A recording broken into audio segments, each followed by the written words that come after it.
Hello everyone, hope you're having a great day. My name's Milo and today I am going to be streaming a couple of games from the Famicom from the late 80s. I am claiming that these are games vaguely based on Metroid. There's some similarities. This is just a follow-up on a couple of Metroid fan game streams I've been doing recently. But these games have been on my backlog for a while, so it's good to finally get them on stream.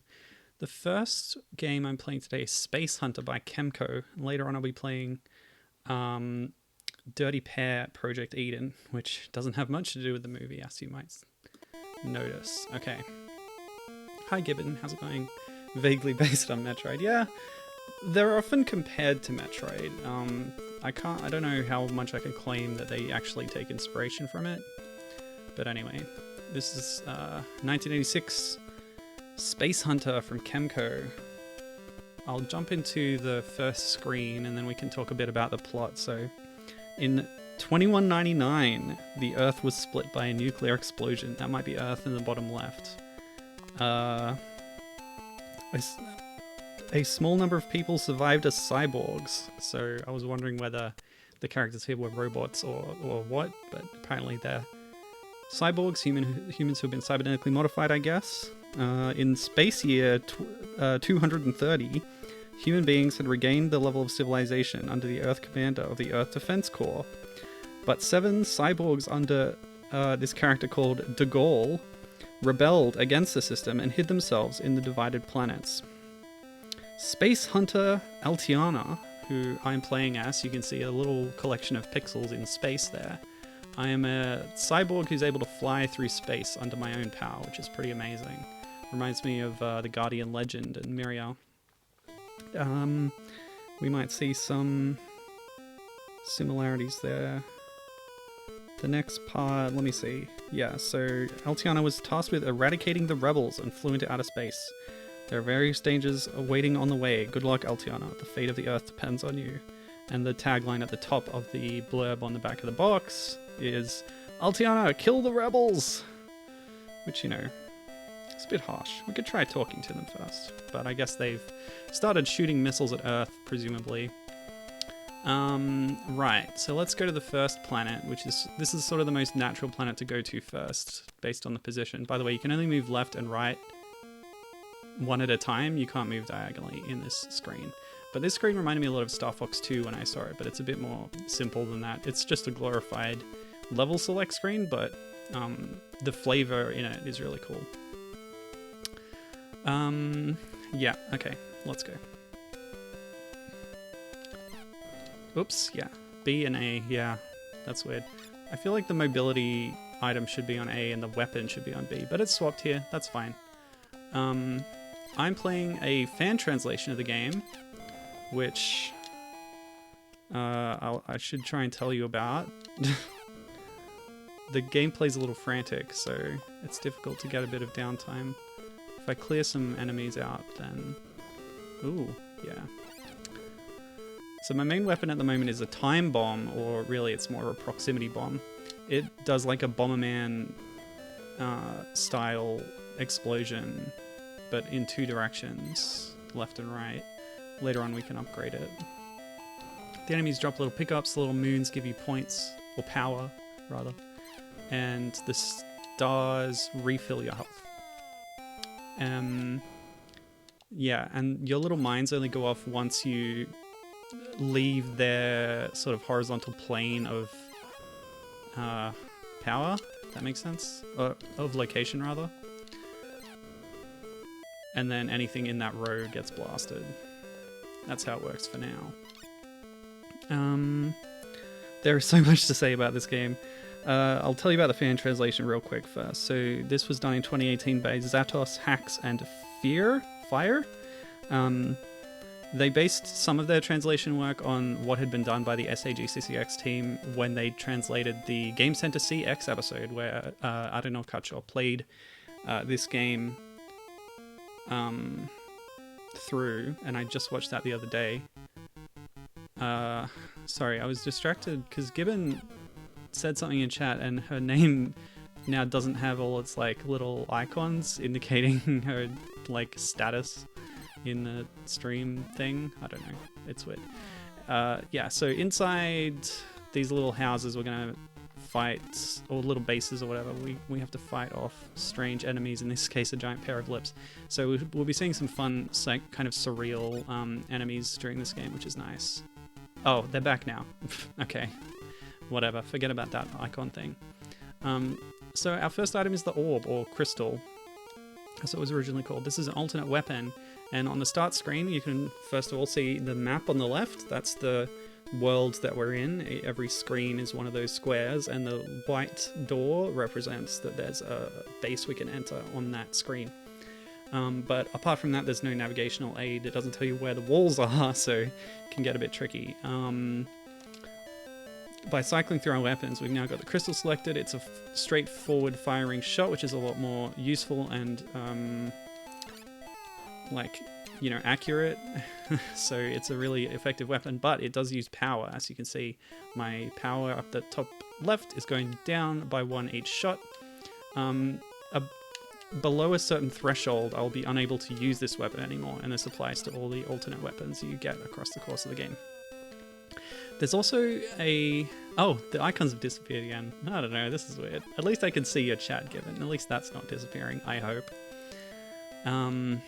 Yeah, so there's lots of screens. They're all kind of connected. It's a bit of a maze game. So we've already reached a dead end. That's how this works. You just have to explore. And I just think it's really cool. Altiana has this jetpack and can just fly freely anywhere. It's really fun and kind of feels free that you can just go anywhere. Sort of like when you get a space jump really late on in Metroid. Or maybe like some of the underwater-based games that I've played. Mermaid-based games or Echo, that kind of thing, where you can just go anywhere. Like, gravity is an issue, but we can beat it really easily, which is fun. Yes, okay. So I did reveal a secret before. Let me see. Okay, I mentioned the Game Center CX episode, and so thanks to that, I'm vaguely familiar with how the game works, although they do edit a lot out of that, so it doesn't mean that I know exactly where to go at all times. So sometimes in a base you find an item, but often you'll find a little hint paper. Okay, they're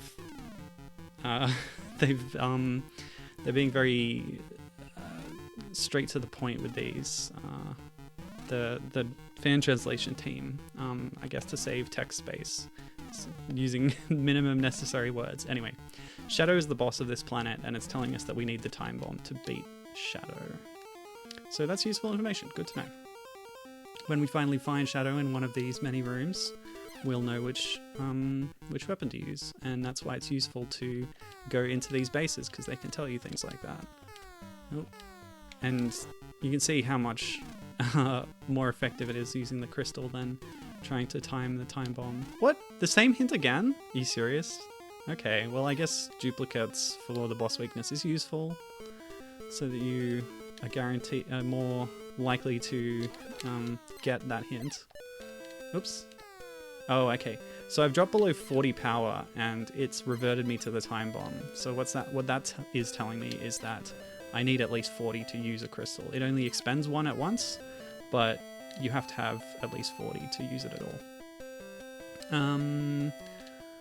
I just love having these rocket boots. It makes me feel like a really cool cyborg, which I am. Yeah, you can see a portrait of Altiana from the title screen, very dramatic close-up on the left side of the screen now. So you really got to time it. Maybe that's what the time in Time Bomb means. You have to have good timing. Okay. Well, you're up there now. That's going to make things tricky. Okay, so I'll be using rewinds and stuff, unlike Ardino, who had to sit there for, 8 hours in a room and play through it painstakingly. The game is pretty forgiving, though. Yes, that surely worked. Yeah, cool. And it dropped a star, which refilled my health. Empty. Okay, there are a lot of rooms as well that just troll you, give you a useless hint, or don't tell you anything at all, so that's just how this game works. But yeah, it's pretty forgiving, the game, because after after you die and get a game over, you come back with all of your items. You don't really lose anything. You have to get back to where you were in the world, but yeah, it's pretty nice in that respect. And if you don't fully explore a planet before you leave, you don't get a chance to go back to that planet. Spoiler alert, but that doesn't lock you out of progress, as far as I can tell from Arino's playthrough, because if anyone was going to miss something, he would. The chief. Blue orb protects from bombs. Okay, so on the pause screen, the shield area is where we're going to grab some different colored orbs that protect us from different things, is what that's telling us. And that'll protect you from different kinds of enemy attacks. So we haven't found the boss yet, and I'm kind of lost. So we're going to head over to the right side of the map here. This is what I'm saying, like, I watched Arino play essentially the whole game, but it doesn't mean I know where I'm going, because I didn't see the whole process, thanks to the editing. Wow, there's a bit of lag and slowdown here. Yeah, empty! I'm sure the original translation was a bit more flowery than that. Let's just, yeah, empty. And yeah, I think a strength of this game is the kind of strange enemy design. You get some funny looking little guys. Alright, what's in here? It's the lips again. I do have almost 40 power, but I'll probably should save some for later. Oh, no. I'm playing badly. Okay, cool. Magic mirror protects from laser. That's cool. Where can I get these things though, please? Okay. Oh, let's go in there. It looks like it's not going to be relevant for a while, but I should talk about the big quirk in this game. Well, there's some interesting factors to it, which they allude to on Game Center CX. Why they chose to make I don't know play it. Sunday, too much resets. Okay. Yeah, they're really cutting down on the word limit here, but what that is telling you is a little hint towards the mechanic that I just alluded to. You can reveal hidden items on the map, and I think I did one before but didn't mention it. It was like a soft serve ice cream. And revealing hidden objects, much like Bomberman again, had these kind of hidden things that you could find. What else might be an example of that? I can't think of it right now. So we did get that red orb, which is a shield of some kind. I don't think we actually got a hint about that one. I was told about a magic mirror and a blue orb, but I don't know what the red orb protects against. Suffice to say that it's going to protect me to some extent, which is nice. Okay. I might want to grab the crystal just to clean up some stuff here and try and grab a star. Ah, see, I've just revealed that sort of bat icon on the left, which I think might have frozen some of the enemies maybe, but also it gave me some extra power. So defeating enemies, picking up the moons, or maybe not defeating enemies, but the moons that they drop, grabbing those will give you more power, and revealing these hidden objects gives you power as well. That's a little reward.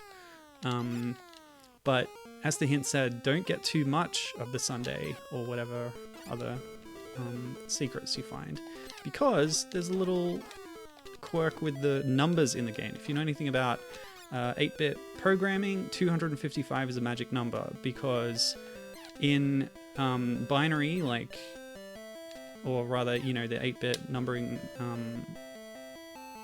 paradigm, 256 is kind of the limit that the machine can remember for certain things. So it's a little bit complicated if you don't know anything about computers like me, but essentially the game can't track anything above 255, and once it hits 256 it resets to 0, and this applies to your power.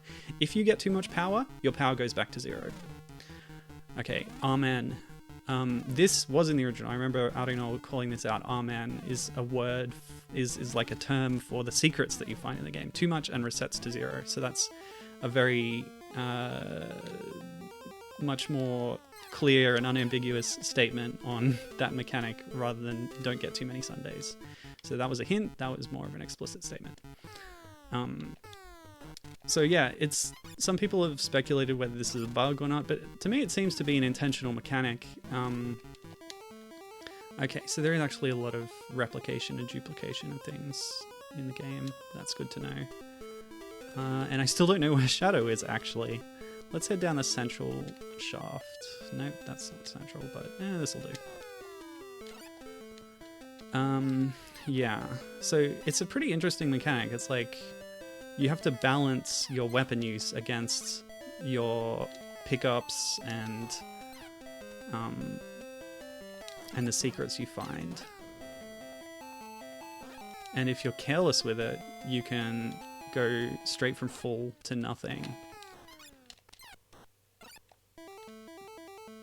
Yeah, exactly. That's a good way of putting it, Gibbon. Byte overflow as a game mechanic. Neat. Yeah, awesome.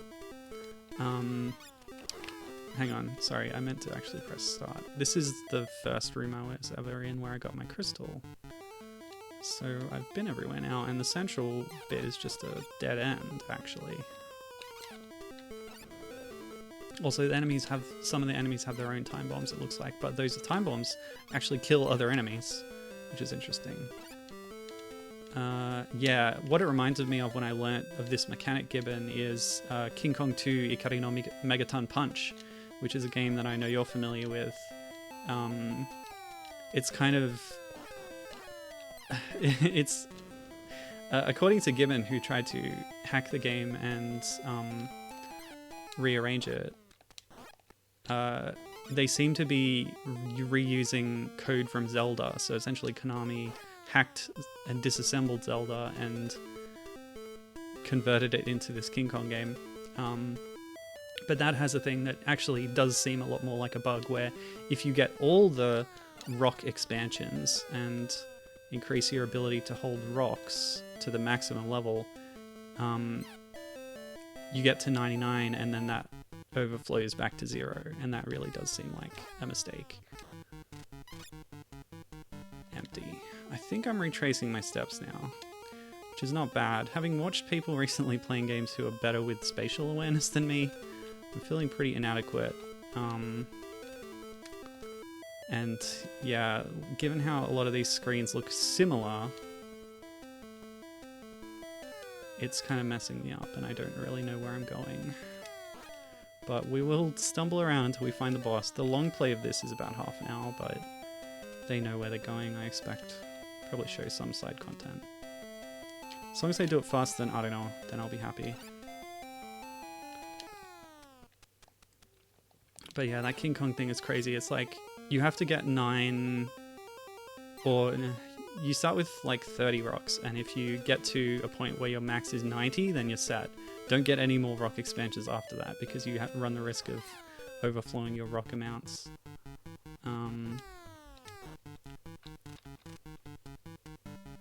Bat, too much and resets to 0. So the bat I have seen before. That's another one of those Amen secrets. Or maybe Amen is a specific one, come to think of it. Although I don't know what that would be represented by. An Amen. How do you visually show Amen? It's just something you say. Orb power requires 40. Yeah. So that's something I intuited thanks to looking at the game's UI and stuff. But yeah, it will explain things to you if you find enough hints in these little bases. So that's telling me that, yeah, you do need at least 40 power to use the orb. Alright, let's just pick a direction and move down. We want to go down. There's a row of doors down there that look likely. I'll use what knowledge I gained from Game Center CX to help me navigate, which is not much. But it will inform my planet choice as well, because there's a water planet that you need to find the flippers on a different planet first before you go there. So I'll save that for later. The way Arino was talking about the boss difficulty, it seems like you should go roughly clockwise, at least at first. But really you can tackle the planets in any order, which is pretty cool. It's a bit like Rockman in that sense. And you do gain new weapons by exploring on each planet. Oh my god, I'm just going in circles. Okay, let's head down that shaft to the left. I think that might be new ground, or not. Not new grounds. That would be different. I wonder if anybody bothered to put this on one of those online emulator sites. It's not exactly a kusoge, but I think people don't really know about it except that they know that it was on Game Center CX. That's its main exposure for at least the English-speaking world. Oh, I've seen this before. Oh my gosh. Okay. See, the other thing that I don't know had was a whiteboard behind him where he marked everything he did. Now I've definitely been there because that's a natural place to go. So I'm going to try and head up to the right from here. Oh. So being able to just keep keep this map and mark where you've been, where you need to go, the layouts of rooms and stuff was very helpful for him. I suppose I could look up, like, if anybody's drawn maps of this game online. That might be worthwhile. Yeah, see, this is all stuff I know. Okay.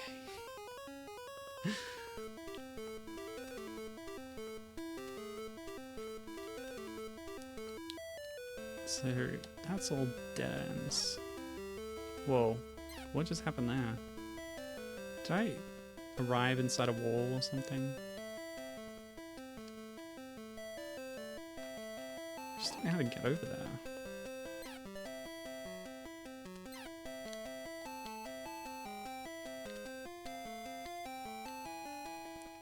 Let's at least beat the first planet under my own steam. Have I been in here? It's the eternal question. Nothing. Not even a hint. Maybe there was an item there that I got. Okay. The game seems reluctant to unpause if you're holding a button. Like I was holding direction there. Oh. I should just play straight action games. Adventure games are too hard. Up. Okay. This seems new. Ow. Oh! A blue orb. Lovely. The magic mirror. It's a shield. That's wonderful. That will help me a lot. Ah, and the boss arena. Luckily you can exit freely at any time. It kind of reminds me of Golvelius, actually. Whoops. That's a death. I'll grab a star. Yeah, one appeared. Lovely. Yes, blue orb get. I'm going to make a proper save state just before I go in here.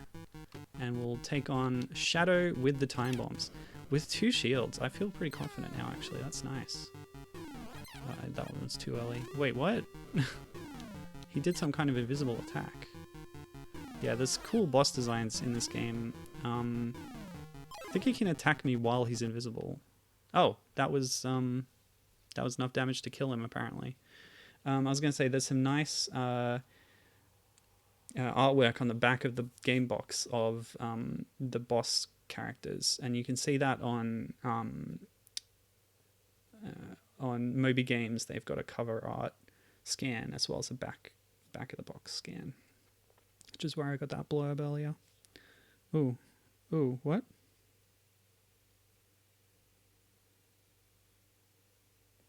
I thought I deleted all my notes, but I just made a new note accidentally. Gosh, that was scary. Yeah, Gibbon agrees. It is a bit like a Golvelius. Yeah, cool.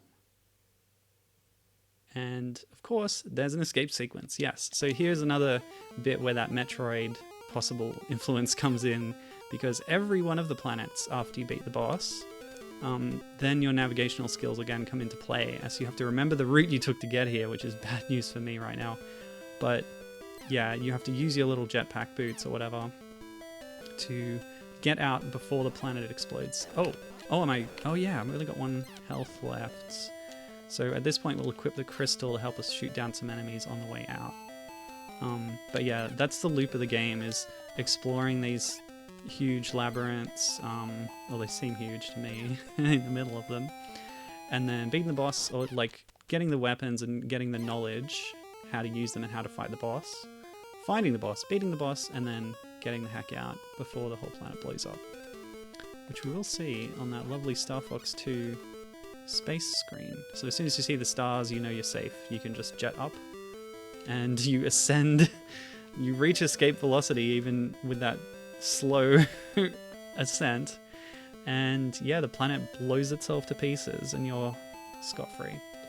And then you can pick which one you want to take on next. So down here is the water planet.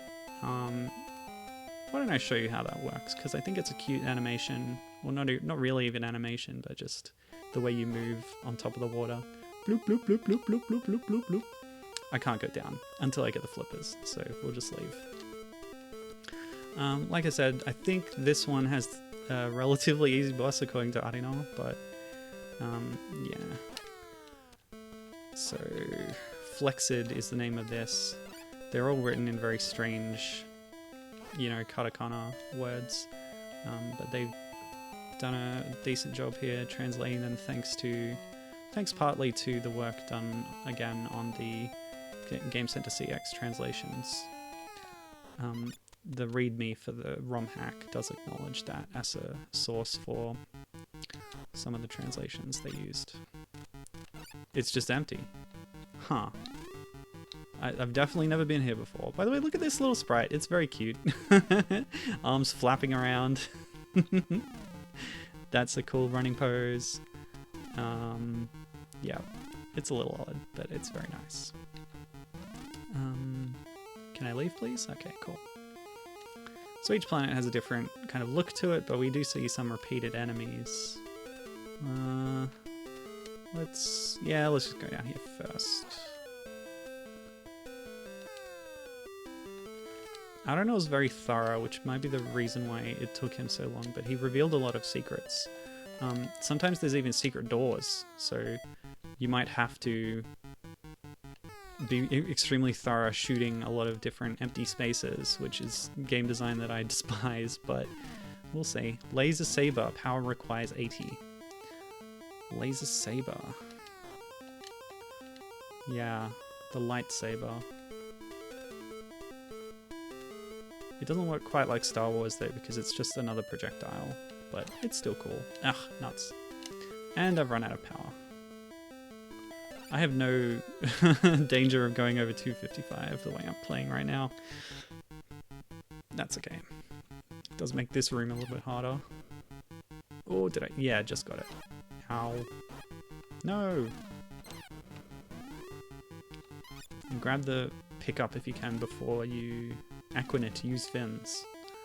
So that's the hint for the water planet. You need those flippers to get anywhere there.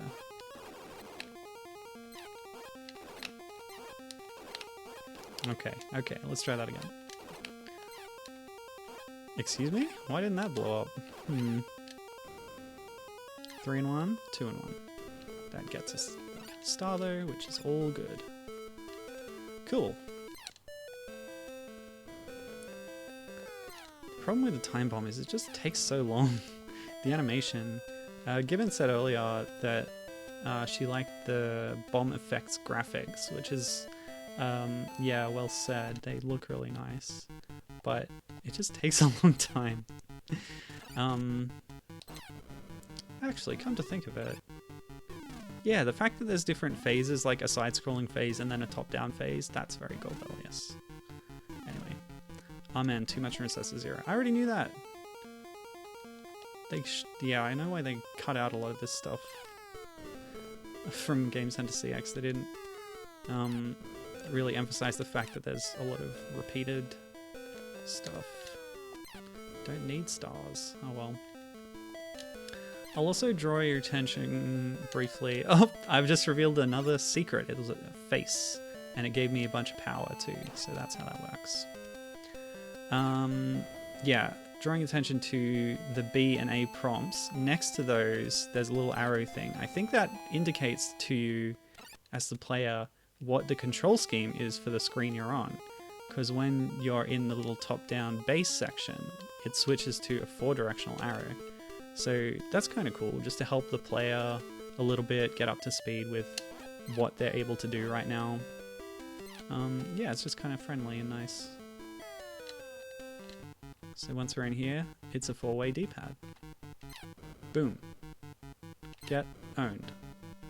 Thank you for standing still. Okay, Fyrex orb needed.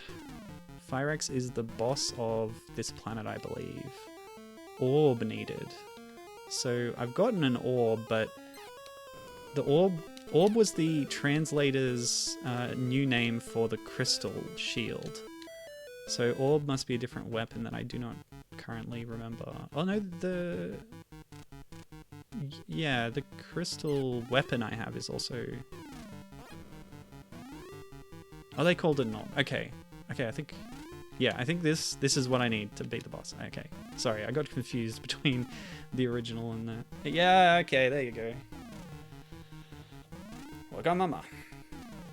You're selfish. This is a hint that can turn up, and it turns up a few times. Sometimes the game just taunts you outright. Not just giving you a useless thing, but just insulting you. And by the way, you might notice that when I beat the last planet, I gained a new tick on my life counter. So every boss you beat, or every planet you escape, I guess, yeah, will give you a new like life container, a life bowl. Oh, okay, so an enemy running into a time bomb does do damage still, actually. So sometimes if you find a boss too early, you want to back out and explore a bit more to try and pick up some more items, but having gotten 2 shields already feels pretty good. I will need some more weapons for the planets coming up, but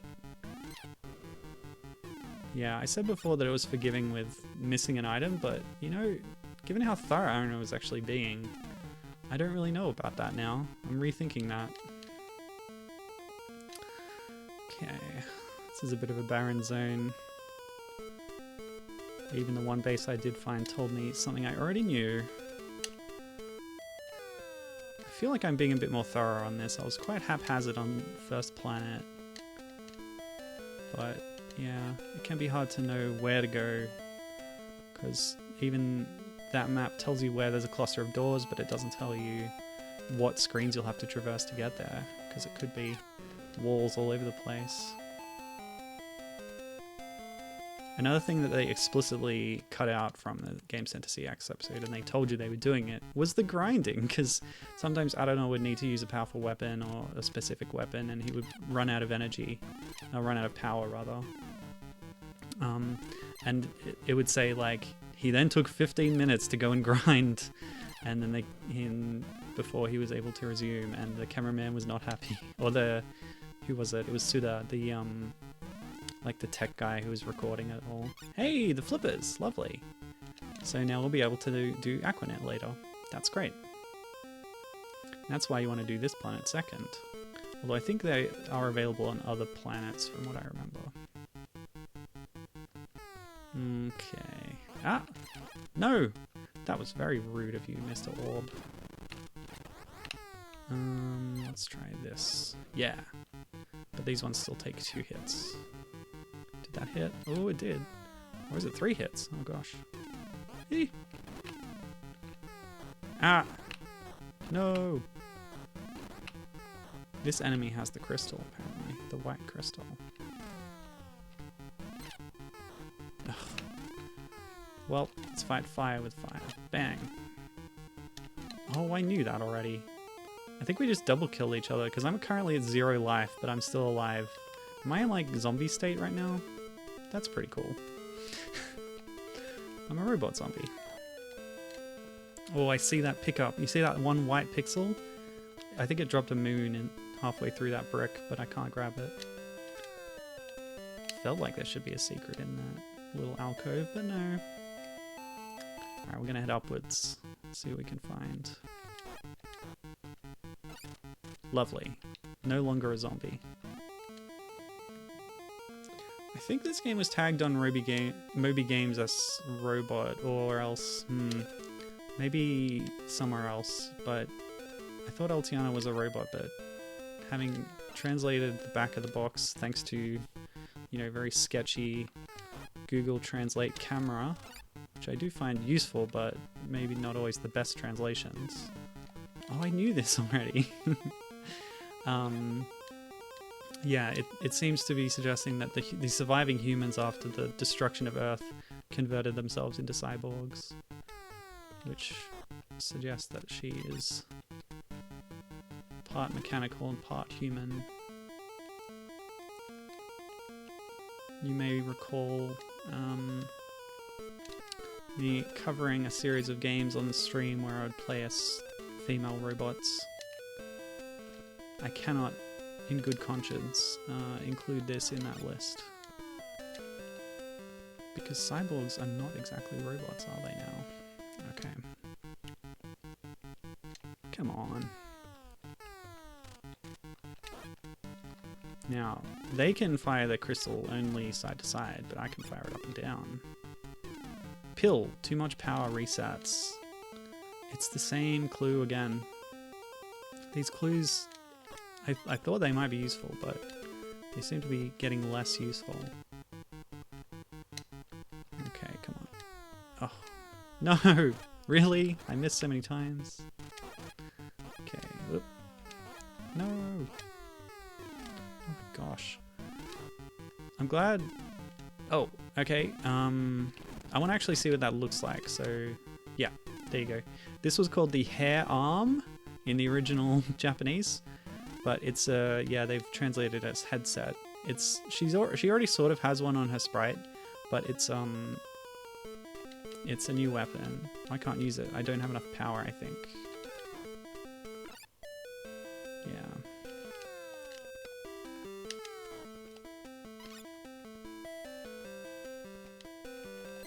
The way I'm using power, I'm never going to get to 255. I'm going to try and reveal some secrets. Okay, try and go down from here. Oh no, we're back here. Okay, I know where we are now. We're somewhere that I've already been.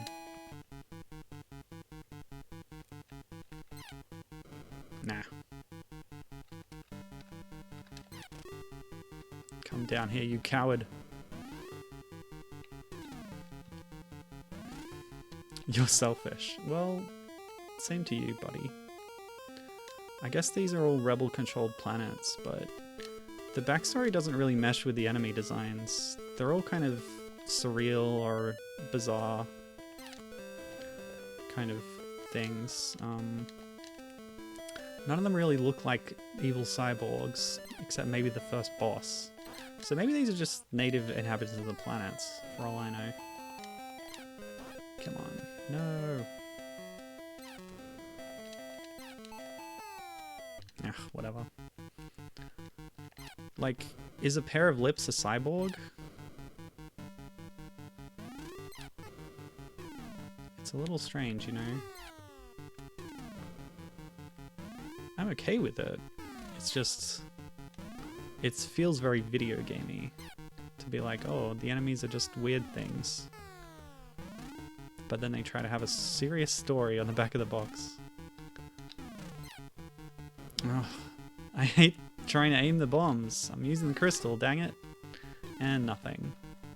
Well, I'm lost again. Considering I beat the whole first planet under my own power, I'm gonna allow myself to look up a map. Bear with me. Space Hunter... Famicom map. By the way, this is a Kemco game, also known as Kotobuki System Co. They feel like a big name to me, but looking through their list of games, there wasn't too much like notable titles that I recognized. A lot of licensed stuff on the NES, the SNES, and the Game Boy.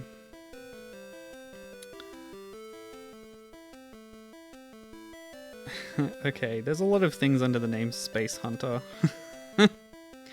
I'm not actually having much luck right here. Okay. Maybe Gamefaqs.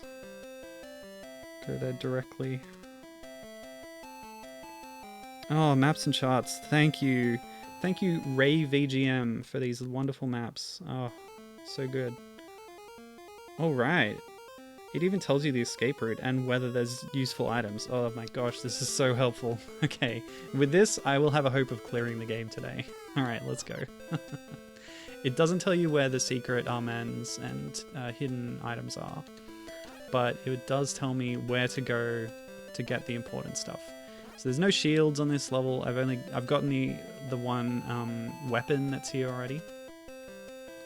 All I need to do is head down. And then it's got a nicely planned escape route for me too, which feels like cheating a bit, but if it's going to tell you where the boss is, you can't then really easily avoid knowing how to escape. So that's just a sacrifice that we have to make, unfortunately. Yeah, so it's the screen below me now. Oh, but I have to get there from the other side, I think. I went too high. Oh, what? Okay. See, it's a total maze. Even if you think you're on the right screens, you have to double back and go around. Which feels a little bit like Metroid Rogue Dawn, but not the original Metroid itself. Rogue Dawn's really good. Did I already talk about it on stream? It's a really nice ROM hack. Yeah, I think you might be right there, Gibbon. By the way, this is the boss. Let me grab a star before I go in there. Gibbon says, didn't Kemco handle the Nintendo ports of Shadowgate? Yeah, I think so. So Shadowgate was very popular on the NES, on the Famicom actually. It was a sort of computer RPG adventure kind of thing. Oh, I think I blocked the laser with one of my magical orb shields, maybe. But yeah, it gained a lot of popularity on the NES, on the Famicom rather, and as Gibbon points out, the 64 as well. It was one of these Western games that, like Wizardry, that became very popular when it was ported there. Okay. Oh, I just noticed something. When I'm standing behind this, my eyes turn like white and grey. It's using the background being all black, just the same way that Metroid itself did, to add a bit more detail to sprites. By having an all black background, you're able to leave transparent pixels on a sprite that are then filled in with black as long as you're on the majority black background. It's a way to, yeah, overcome the sort of palette or color limitations of the NES in an interesting way. Yeah, that's right, Gibbon. They did the Mickey Mouse Crazy Castle titles too, yeah. So I think one of those was a Looney Tunes game in one region and like a Mickey Mouse game in another region, something like that. It's pretty crazy. Anyway, let's give a proper go to the Fyrex, I think it was called, this boss. We're using our orb, gotta dodge its shots. Oh my gosh, it's so quick. I should show you what happens on Game Over at some point. It's gonna happen. Oh, this fight is very frantic. Oh my gosh. Dang. So what happens now? Yeah, it just puts you here. You then enter your password on a screen like this. It's a bit awkward, but the game will always tell you what your password is at the top of the screen, which is extremely friendly. They had to use this on Game Center CX when Alino got a Game Over, and he had a lot of progress, but he hadn't written down the password, so they went back to the tapes, and this is where Suda was introduced in the episode. Ah! And they like rolled back the footage that they'd recorded, and he read it out, and he read it out too fast. Just go watch Game Center CX. It's a really great show. It's so fun. Awesome. Escape before time runs out. I can do that.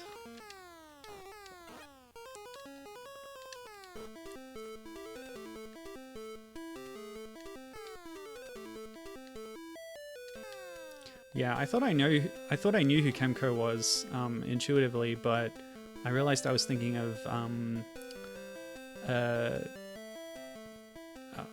What's the other company? What's the one that does the Dynasty Warriors games? I've just been playing Hyrule Warriors Age of Calamity DLC a lot over the past few days. What are they called? Not Omega Force, like the parent company. It's a K. Oh my gosh. It'll come to me. Anyway, let's move on to the next planet. Semyuf. No, it's not Namco. And it's not Kemco. What is that, a squirrel?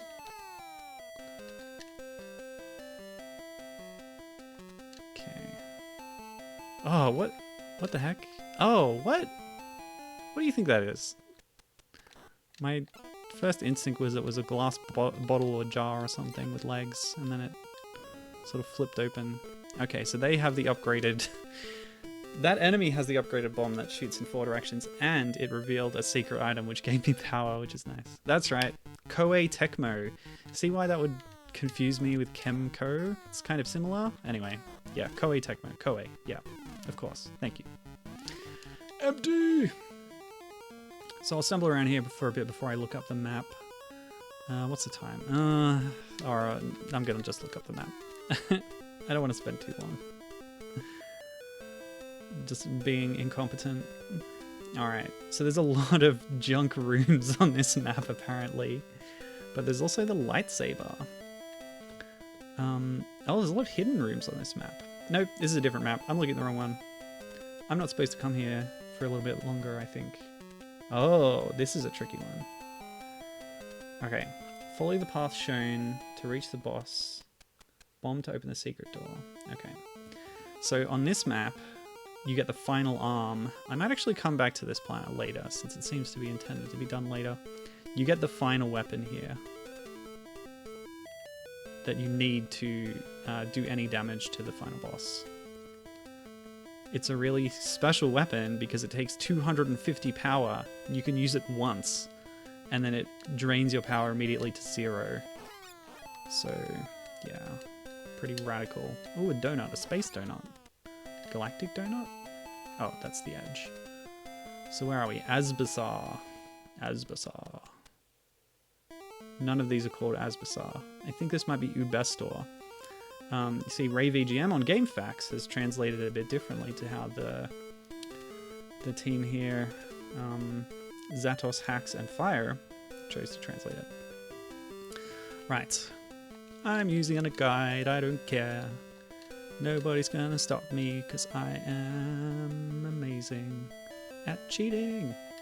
Okay, I have enough power for the headset. Let's test it out. Oh, beautiful. Looked like a little boomerang that shot back to me. Okay, but there should be a secret on this room, in this space. Which, you know, if you're trying to uncover these legitimately, you're just gonna spend ages. This is designed for children on their Famicoms in the 80s to give them a lot of value over a long time. That's not what I'm here for today. I just want to get this done. So I'm using a guide. I went to the local bookstore and I bought the strategy guide from Kemco. What? Come on. Time bomb? That's very rude that you didn't explode there. Oh my gosh. I'm just trying to do this legitimately. The way you're intended to. Yes. So here we have in the hidden room, the lightsaber. Oh no! Don't call the video game police on me, Gibbon. She's telling that I'm using a guide. Right there, officer. No. So the laser saber is pretty cool. It looks amazing. It's in this slot. How much does this take? 2 power each shot, but I don't know what the threshold is for this one. Pew! So yeah, pretty normal projectile, but you just got to get all the weapons because some of them are needed for some bosses, you know? It's that kind of game. And a lot of them aren't functionally that different, unfortunately. Like, as we've seen, the crystal, the headband, the light sword, they all functionally look the same. You're selfish. Well, screw you too, game. I'm going to go back to my map now. Thank you very much. If you're going to keep insulting me. So we're going to go this way now.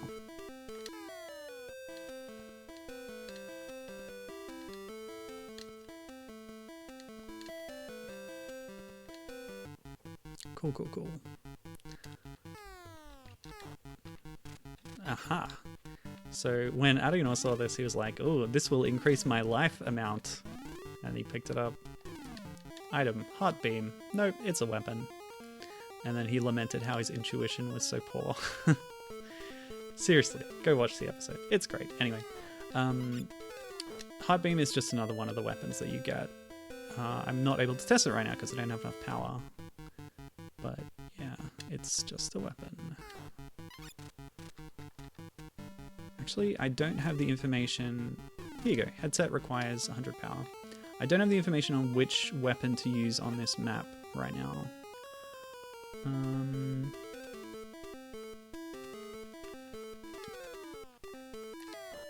Now that I look at ReyVGM's map, it helpfully also tells me... Did I lose power when I got hit by that projectile? That's rude. It helpfully shows you the shape of the planet, as well as how to open the hidden door, and the location of that. So it's very specific about that, which is nice.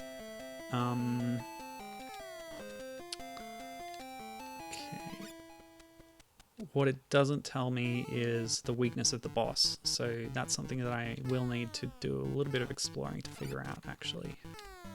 Or I could just run into the boss room, try a bunch of different things, see what works.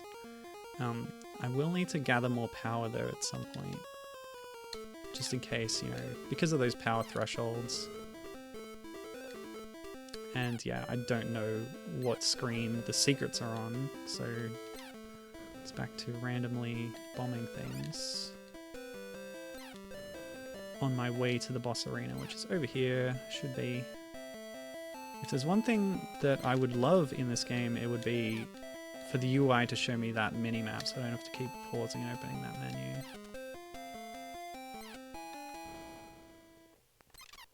Rude. Very rude. Okay, I'm pretty sure the boss is in that room, so I'll just go and grab some health.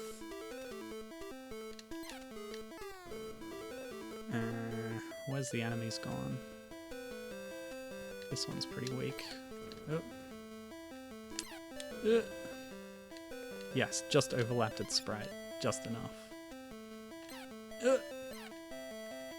Oh man, and then there's new ones. Oh, it's just so tricky to position yourself, especially at the edge of the screen, without rushing off into the next screen. Okay, well I've got the health, that's what I wanted. I was trying to go for a bit more power, but oh well, that'll have to do. Oh wait, I still don't know the boss weakness. So I'll have to experiment. Okay. This one? Yes, it's this one. Now, what are our options? We just got the heart beam here, but I can't use it yet. I'll try the headset. Didn't seem like it worked. Try the laser sword.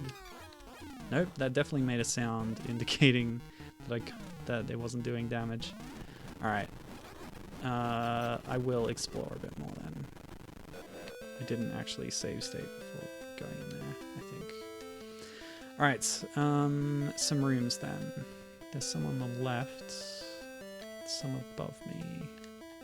Don't think I've been over here. Oh, that's blocked. Okay, let's go left.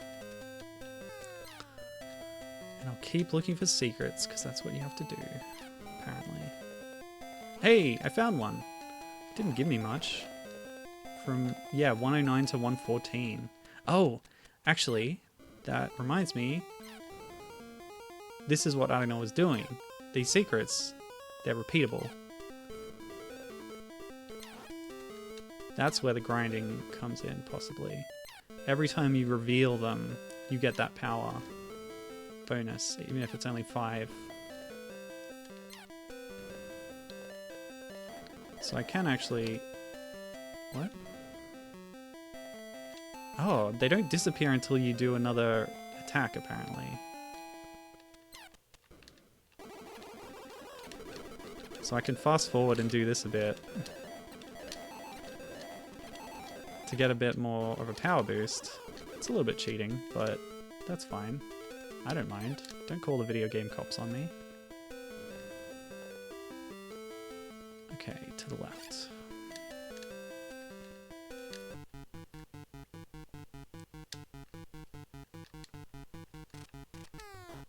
Nope.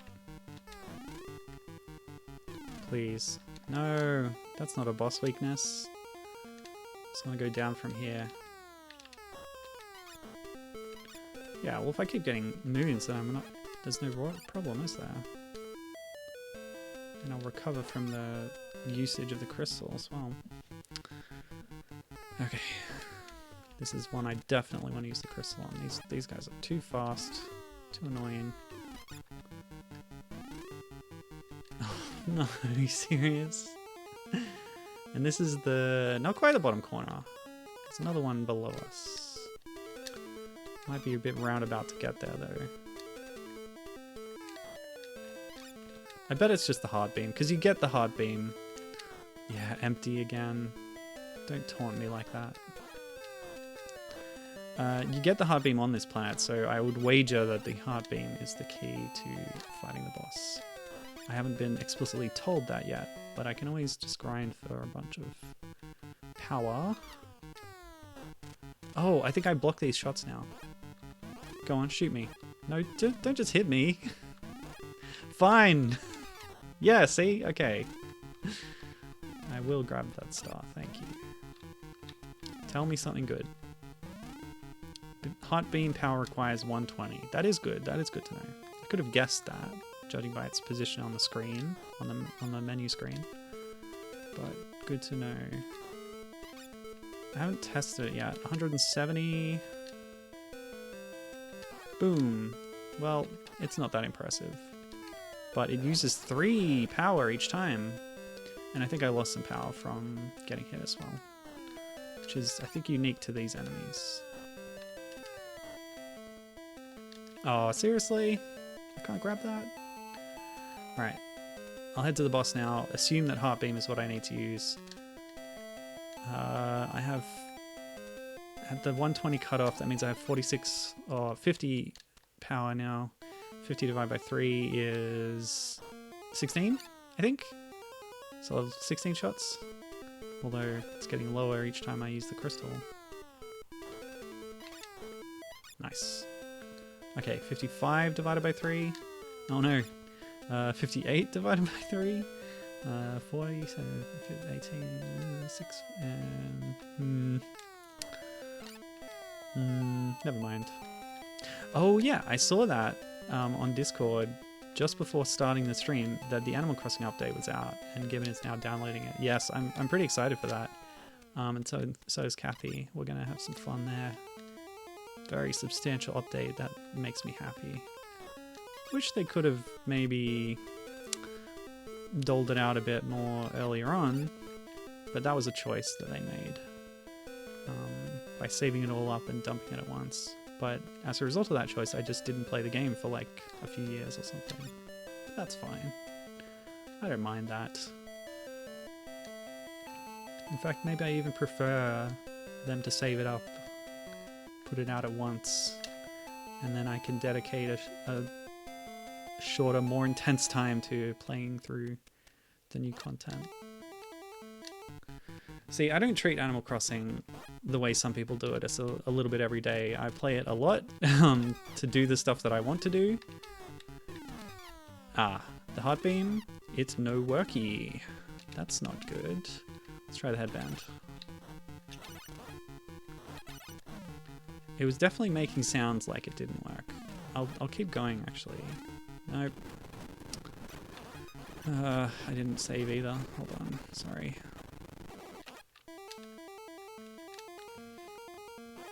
Ow. That was a cheap shot. What are you most excited about in this new update, Gibbon? Yeah, so that sound is the same one. Let's just try time bombs. Might be a good safe option. Well, it didn't make a noise, so maybe that is it. Oh yeah, that looks like it's hurting. So it's just time bombs, okay. Luckily this one seems pretty easy to hit with the time bombs too. Oops. Oh my gosh, the rapid fire. I didn't get much invincibility there either.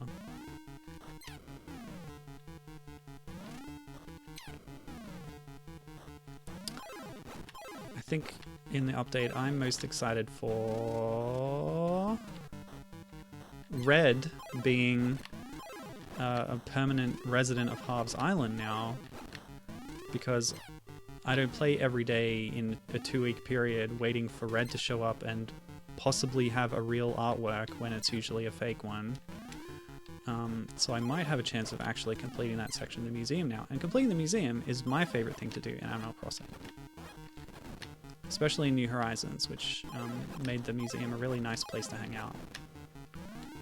Oh, this is not going well. Okay, I'm gonna load that up again and try from the start. Maybe I'll try getting a bit more health before I do it again. There we go. That's filled us up.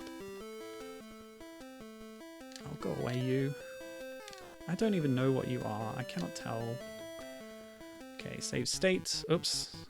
I'll load up my time bomb to be ready. Now let's go. Yeah, it flashes, right? That means it's hurt. This seems to be working. Stop it. It didn't flash that time, though. Oh, you have to hit the top part of its sprite. Oh, that's a bit annoying. Just gotta line it up. Do you think this thing is like an octopus? I don't know. Oops. I don't even know its name because I never got the hint about it. What I am going to do is go and check out the back of the box that I had on the Moby Games site.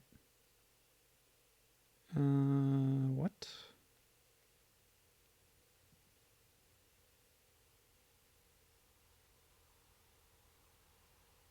Oh yeah, there was like a Japanese fan site that got linked somewhere. Oh, GeoCities. Oh, it's gone. Never mind. Just trying to find out more about this character. Back cover. Oh, it might be a crab.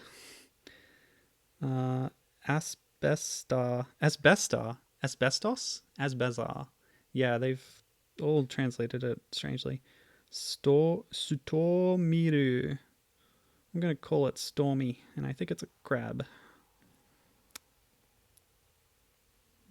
And it seems like they named the planet after asbestos, which is an interesting choice. All right, let's escape before time runs out. Ooh, but I'd like to do it with a bit of health, please. Oops. I don't think I could shoot while my time bomb was still on screen. I can only have one weapon active at a time, apparently. Oops. Oh, please. Okay, it should be this way. Nope. This way. I don't have my map open right now, which is probably a good thing to get that authentic gameplay experience. There we go. Because my memory is so poor that I don't even remember which way to go, having seen the map. So I have to rely on my other gamer senses. Smell, taste. So Gibbon did answer my question. She says, oh, it's a tough question. I think the farming and cooking is pretty exciting. But I'm also looking forward to all the other stuff like meaningful island tours, gyroids to dig up, the visitors overhaul, the new villages, the happy home designer stuff allowing villager house customization, etc, etc. There's so much stuff! Yeah, well, when you put it like that, there sure is a lot that they're adding, which is amazing. Right, where should we go next? Let's go to Aqua Planet, since we got those flippers. Oh, right. I actually need to switch to them, and then you get a cute little alternate sprite of Altiana diving. She's very buoyant, despite being a cyborg, but maybe she's sort of been outfitted for space travel and combat, or to be versatile, but apparently, yeah, she has quite a bit of buoyancy. Because if she was like a robot, you'd expect her to just sink or something. Heart beam. Oh, well, I knew that already. Alright. I'm looking at that map. I am tired of being so lost. It's just a thing in these old games. It's perfectly normal. Alright, so there's a special bomb. Oh, a time ring. I want that. Bit unclear how to get there.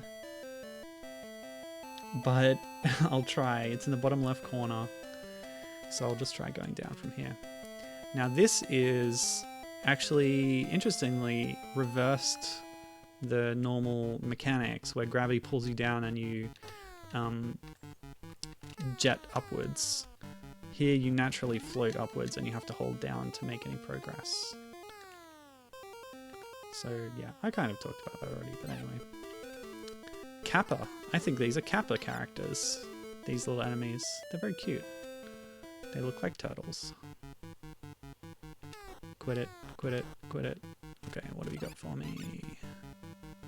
Go away. I'm not happy about this. Stop it. So on my way to the bottom left corner, I will enter some rooms to see if I can get a hint about the boss.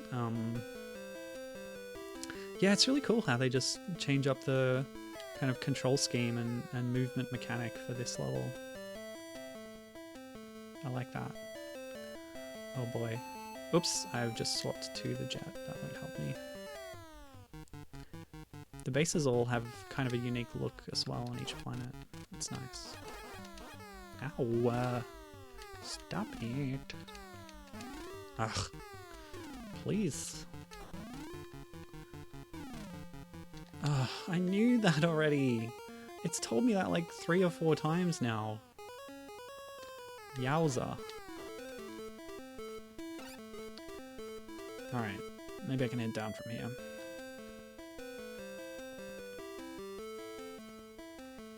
Yeah, we're gonna buy the DLC, get that Happy Home stuff.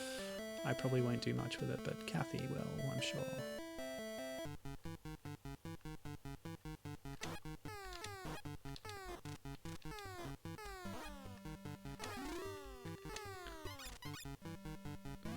Wartusks. The boss here is Wartusks, and we need the heart beam. But I'm actually getting kind of low on power, because I've been using the crystals so much. That's good. I'm glad I found out that hint. Beardman. I think we might have seen Beardman already. These Kappas are so cute. You don't usually see Kappas swimming.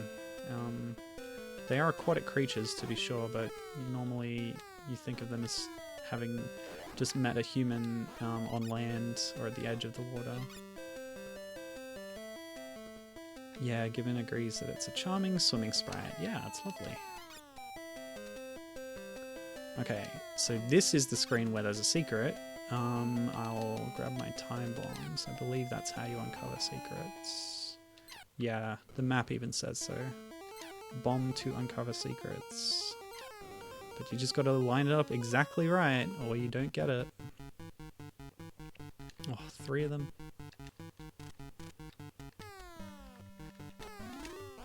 Ugh. Stop it. Cool. There's the time ring. Time band, sure. What does it do? I'll find out when I'm not swimming, I guess. Yeah, because I need this to get around right here. Alright, cool. I'll try and head to the right from here. I might have to backtrack further up and then go right. But the boss is over on the right end of the map, as well as another hidden weapon. The Hyper Time Bomb. So I'll grab that too. Gosh, I'm glad I have a map. Stumbling around these rooms for ages would just be so tedious. And I have no shame. None at all. This room.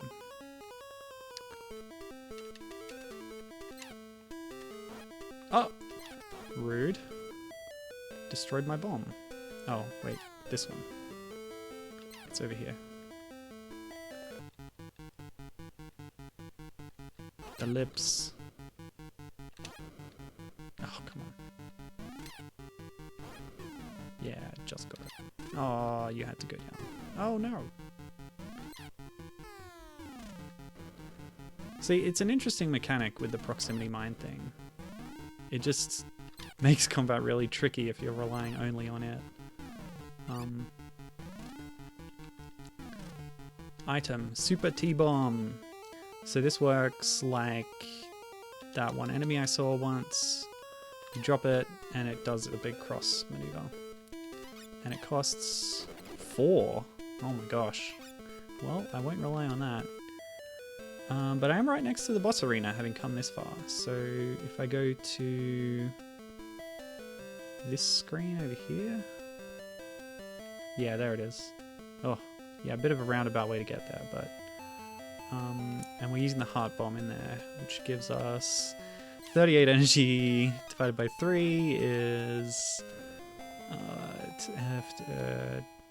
12 shots.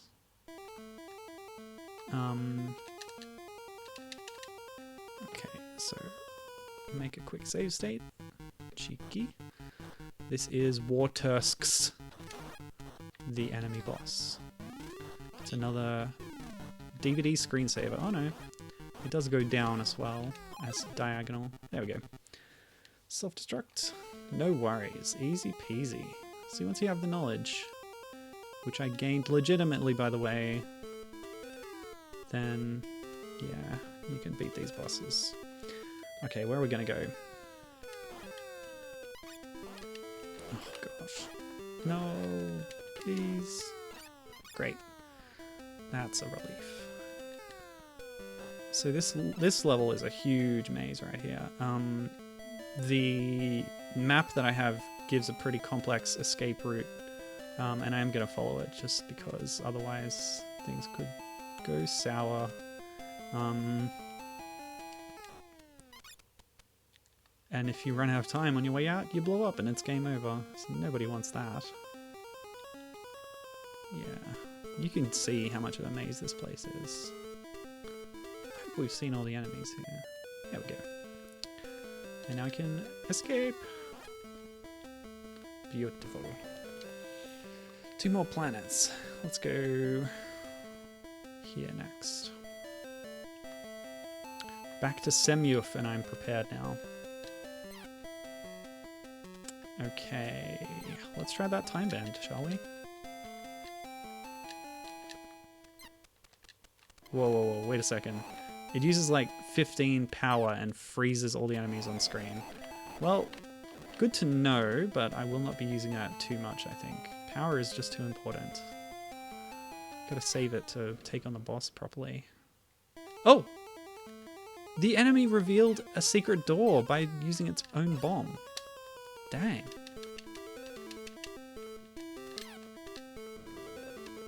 That's handy.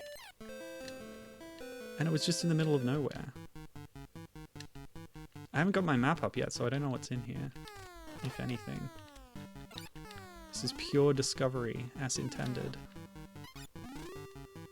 Grab those moons before I get the note, which will kick me out. Oh, excuse you! In a secret door? It just makes no sense. Alright, I'm going back to the map. Semyuf. Alright. So yeah, this is the place where we get the final arm, the ultimate weapon that we need to defeat the final boss. It's a shame that all the other weapons use a lot more power, because it means I just rely on the crystal all the time and don't... But, you know, they're all pretty similar anyway, so I guess it's not too much of an issue. 140 for the super power bomb, super time bomb. Okay, this feels like a secret. It wasn't! Hooray! They're just random. You can't predict where they're going to be. Your gamer's intuition will not help you. Where am I? Alright. I'll head to that secret first. And on the way, maybe I'll stumble on something. That is a squirrel, isn't it? Luckily I've got my shields to help me. There's still one more shield. I might have missed it, or it might be somewhere else. There we go. So here we're going to get our final arm.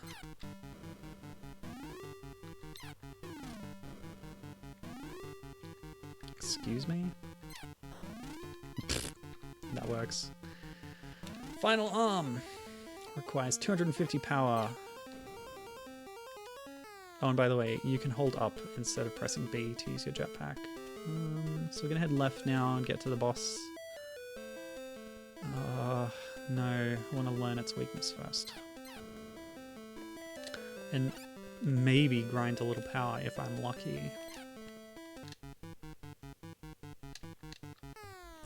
Well, I'm not going to gain any power in this room. Oh, not if I'm shooting like that one, not. Alright, laser saber is needed for Gazom. Perfect, just what I needed to know. Amazing. Now the squirrels are just too strong. It takes more than one time bomb to destroy them, I think.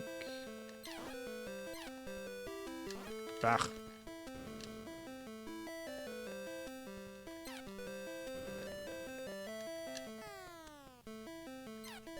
Yeah, we've been there. Come on. No.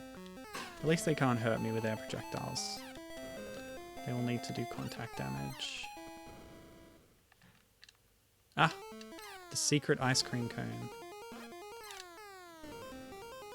So there's a good grinding spot if I need it. So I need the laser saber for this boss, which should require 100 power maybe, or anywhere between 120 and 40. I'm not sure.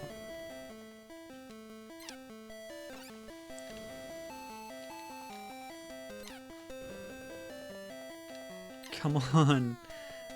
These things, they're really hard to hit. No.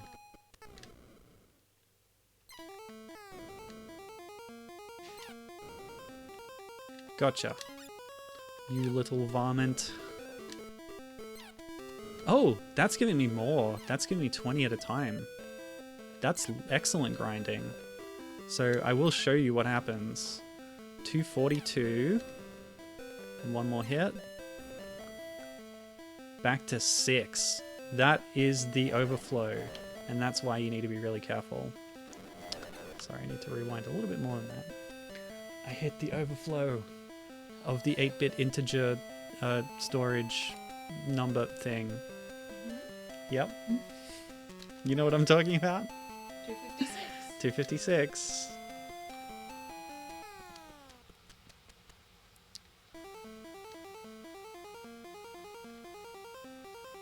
Okay, so laser sword, kill this boss, and then we're good.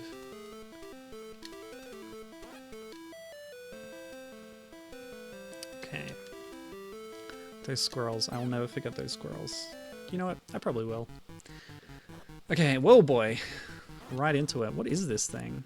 I'm trying to get a good look at it. I'm gonna check the back of that box.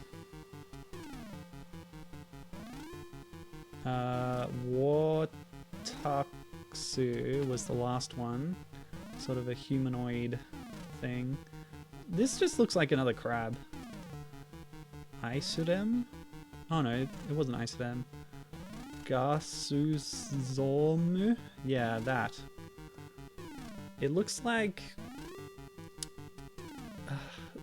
like a heavy set humanoid inside a cloud of gas. Yeah, let's go with that. I can't make anything out of that sprite. It just looks like nothing, you know? Alright, well, I saved state for a reason.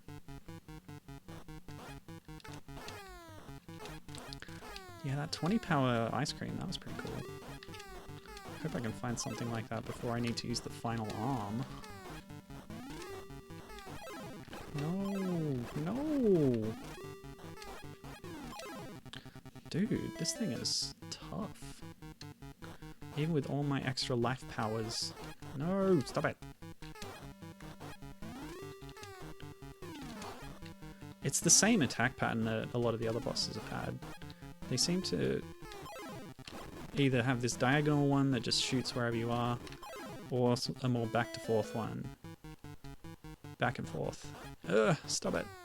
Oh my gosh. Yeah, hit and run attacks. That's the key. Gotta keep moving. No!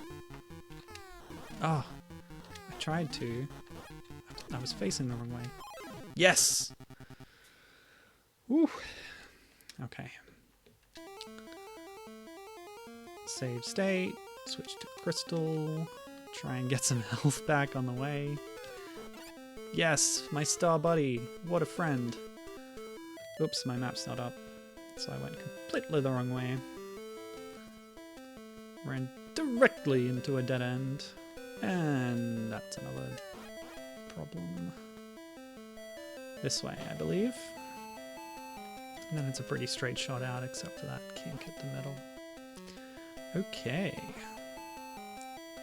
So what was this? 5th? 6th? Got one more planet after this.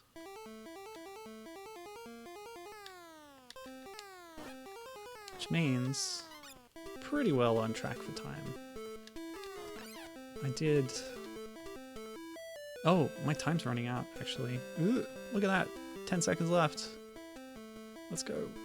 Oof, cut that one pretty fine. That's definitely endgame planet. Judging by the order of bosses on the back of the box, that was supposed to be the final one that you do out of the choosable planets. Certainly seemed like it. Alright, Solidia. Got a new enemy type here. I don't know what those are. I really couldn't tell you. Maybe a jellyfish? I'm glad for that health up. Solidia. Planet 6 according to ReyVGM. No secrets, no weapons, which means I've completely missed one of the shields. I'll just check ReyVGM's maps. Yeah, oh no, there's 2 shields on the first planet. How did I miss that? Maybe it's in the last one.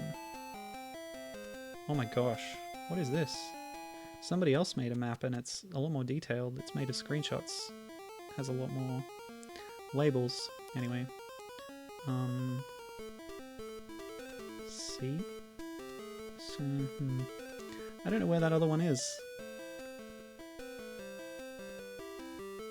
Oh. Oh yeah, just the blue one. Okay, that was actually on Asbestos planet. And I completely passed it by. So I'm not sure what that one does, but I missed it. Missed that shield that would protect me from certain attacks. Dang. Oh yeah, ordinances was another thing in the update. That's a cool thing.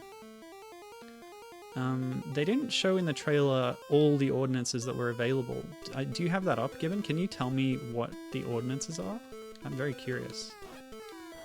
In New Leaf, I had the weeding ordinance, but you could also do like shops open later or earlier. You could do...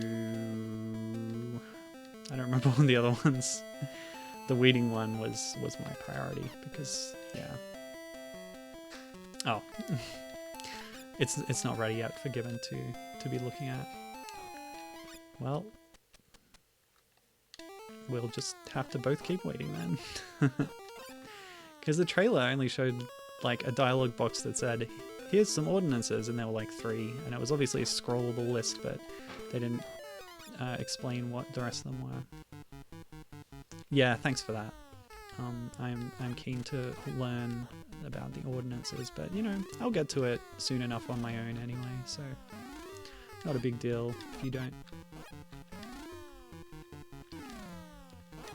The slowdown is incredible.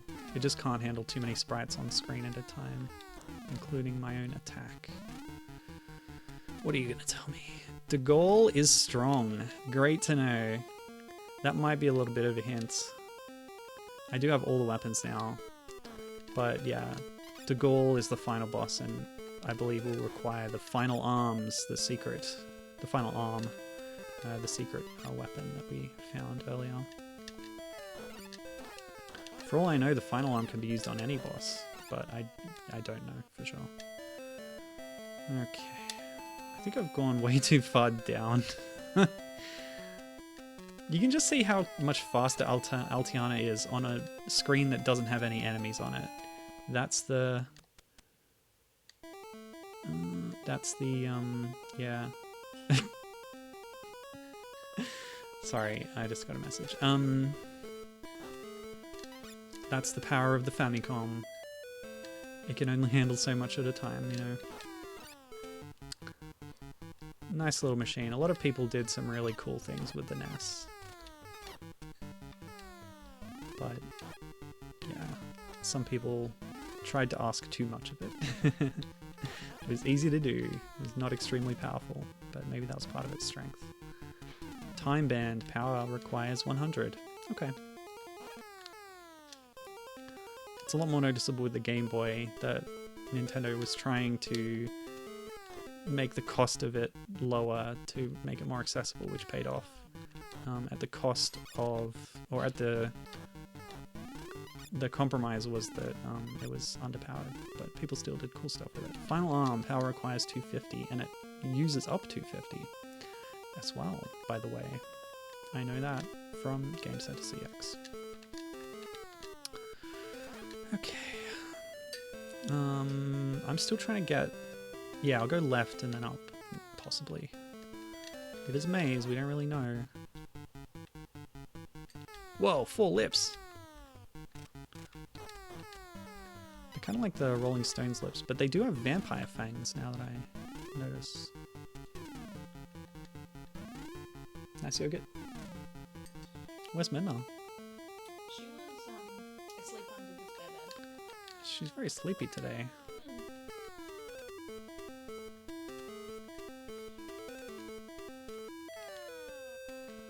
If she was awake, she would be begging for some yogurt. She's awake now. Ooh.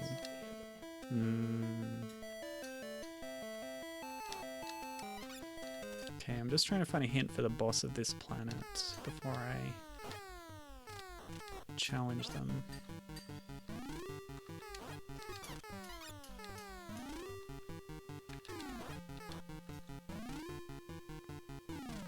The goal is strong. I already got that hint. Dang it. I guess I'll head over there.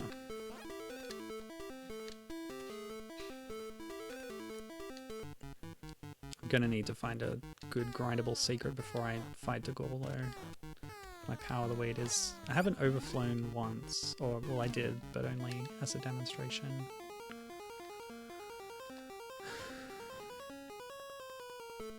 Yeah, I wasn't sure about how the economy of this power system would work, but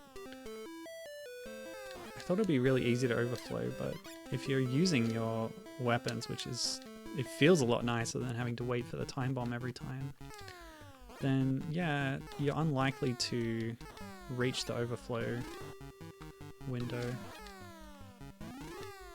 or threshold. Ice Rem!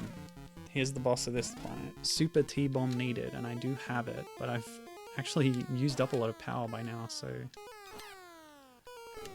that might be a problem for me. Really glad that the stars just randomly drop and completely refill your health. That's very generous of the game. They didn't have to do that. They could have refilled like 1 health, maybe. I don't know why I'm here. I don't need to be. There's no useful hints left.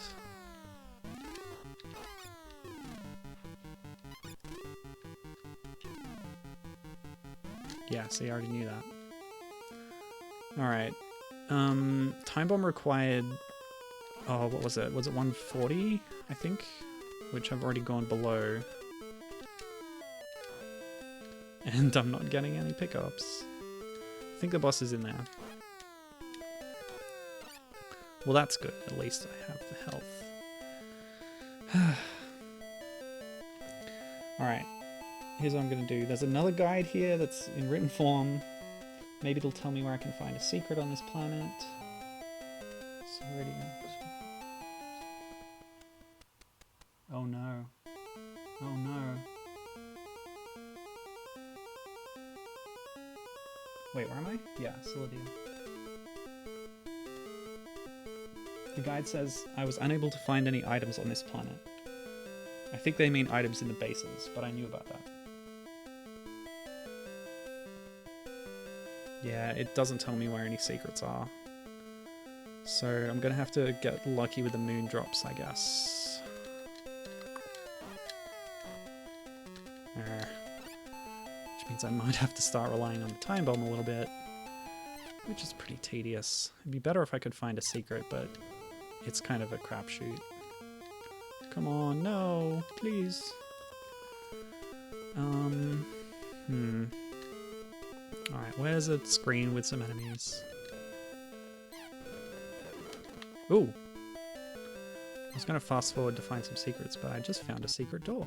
How about that? Ah! The lips. The wax lips. Oh my gosh. The time bomb! It's so frustrating.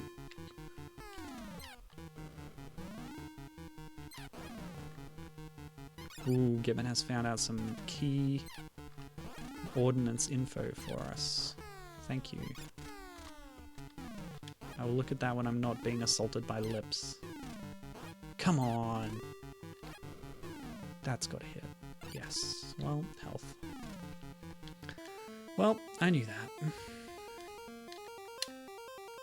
So the ordinances are Beautiful Island, Early Bird, Night Owl, and Bell Bloom. So the same ones as New Leaf. You know what? That's really disappointing, actually. The fact that it's the same ones again. Like, New Horizons is just...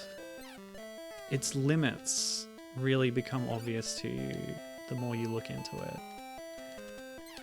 You know, it's fun playing the game, like there's a lot to do and it'll keep you occupied, but I find myself frustrated by its, I don't know, its limitations, let's say. But hey, I found a secret. That means I can do a little bit of grinding. That's lovely. That's excellent. I am stoked. And it's one of those delicious ice creams. Whoops, too much power. That's enough for me. Beautiful Island is the weeding one, Early Bird and Night Owl, and Bell Bloom is the other one that I forgot. What does that one do, Gibbon? Do you know? Because I do not remember that one. Bell Bloom. Bells are the currency, of course, so... Oh, well, now I need to grind for health. Ooh, I'm getting dangerously close to overflow right now. So up from here. Ow. Wait a minute. I'm supposed to reflect those. I think there's a Zelda mechanic going on here. You have to be facing the projectile for it to be deflected and nullified. That's interesting. Okay, Super Time Bomb is what we need. I'm gonna head in. Haven't needed the Heart Beam or the Hair Arm. Okay, so... Oh, we need to vacate the diagonal area of the bomb before it'll go off this time. Strategic! No risk of a Bomberman accident here. It's using 4 power per shot. It's not too bad. Ow. Ah, just mistimed that. Okay, whew.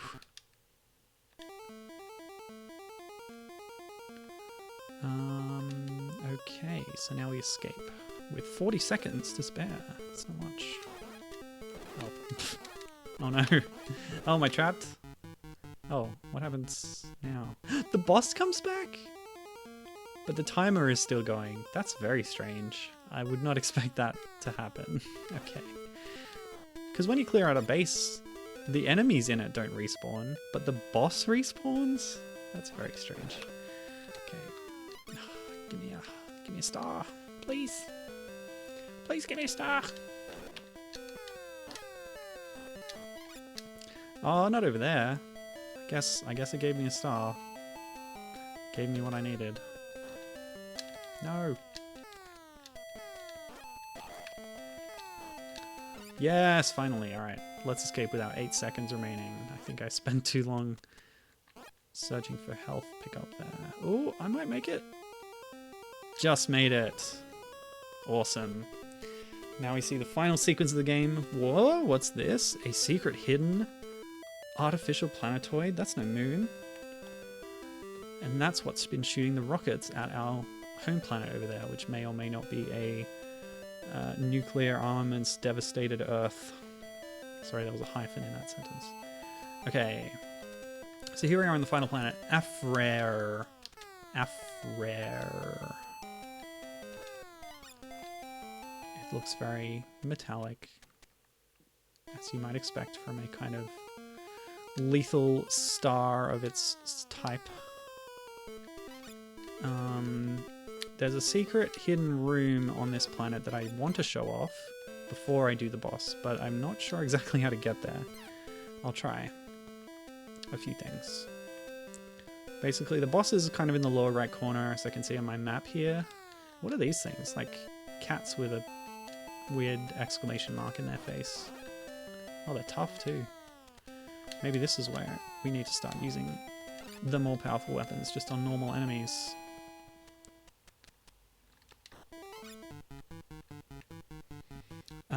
So Gibbon said that the Bellbloom ordinance increases how much you get for selling stuff and decreases the cost of stuff in the shop, if she recalls correctly. Interesting.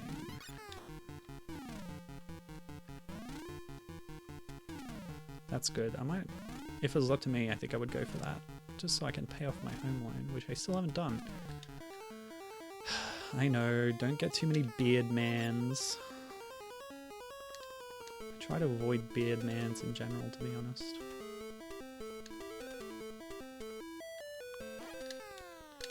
So scratchy.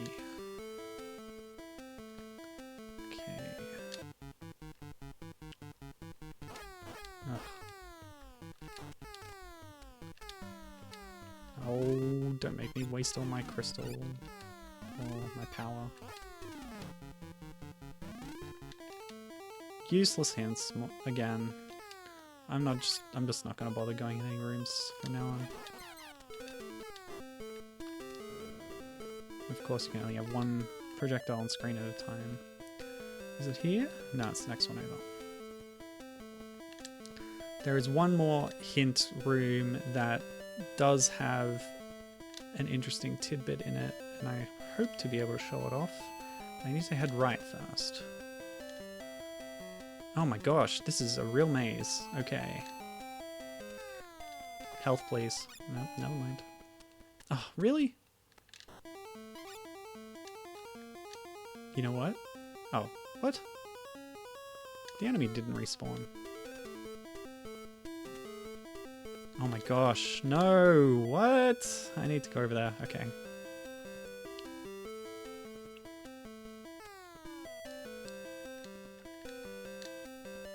Oh. Yep, they're really going all out with the maze factor in this final planet. Yep. What's the time? Oh man, I've been going that long? Okay. Well, I think we can just go and grab that secret from the boss room pretty easily. So yeah, like, basically there's a big shaft over here. Yeah, alright. Oh no, I actually have to go... It's harder to get to this secret, even though it's an insubstantial secret. I'll show you, you'll see. No, give me a star.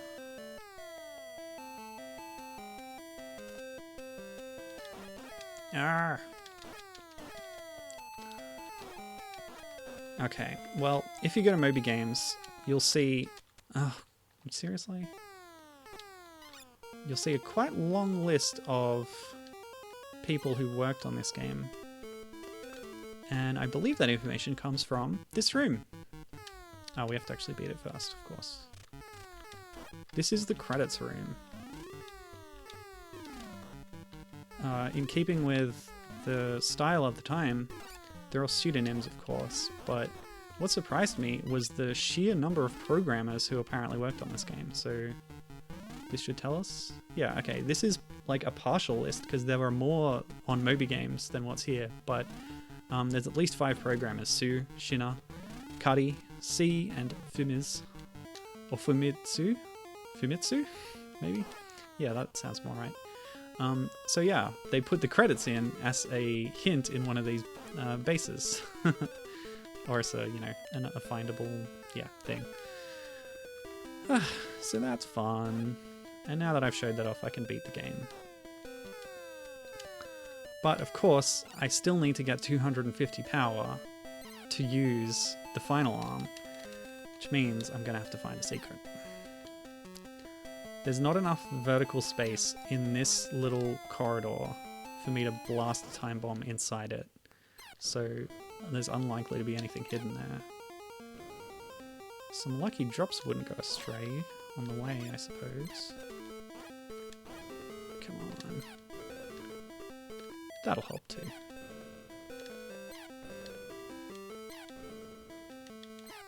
I'm being very careless with this. Come on. Oh, they're shooting laser swords at me. You are so rude, you cat thing, whatever you are. Kind of looks like a pitfall seed in their head. There we go. No stars. Time to randomly bomb the entire map. So I need to head back up this shaft and over there to the boss arena, which I've just passed. Ooh, the pill. The pill was mentioned in some of the hints. But now that I've found a secret, I can rest easy. That's great. Oh, it's only giving me 5? Are you serious? This is going to take ages.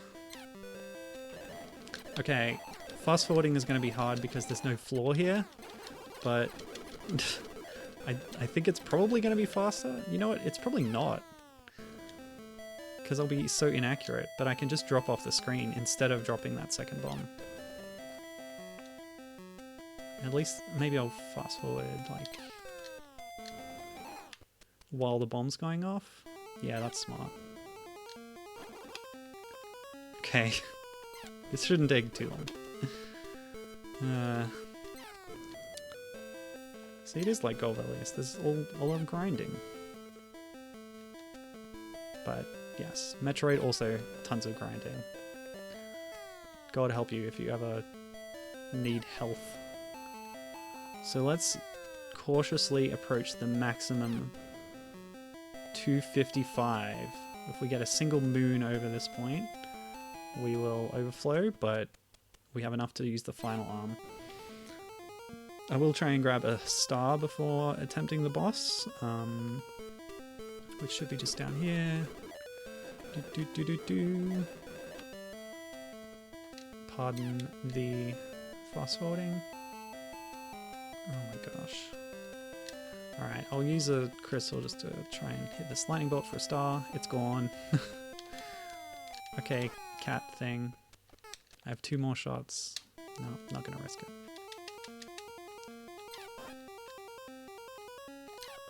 Just need a health, and then we can go. Come on.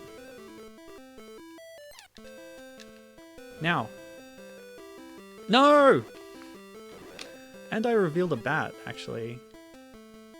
I didn't get the star either from that drop. It dropped a moon. And there's a bat right there. I wonder how much the bat gives you. 1? If you really want to fine-tune your power, go with the bat. And yeah, it looks like you don't need to hit the secret with your other bomb to reset it, but you do need to use a bomb at least. Seems to be. Oh, come on.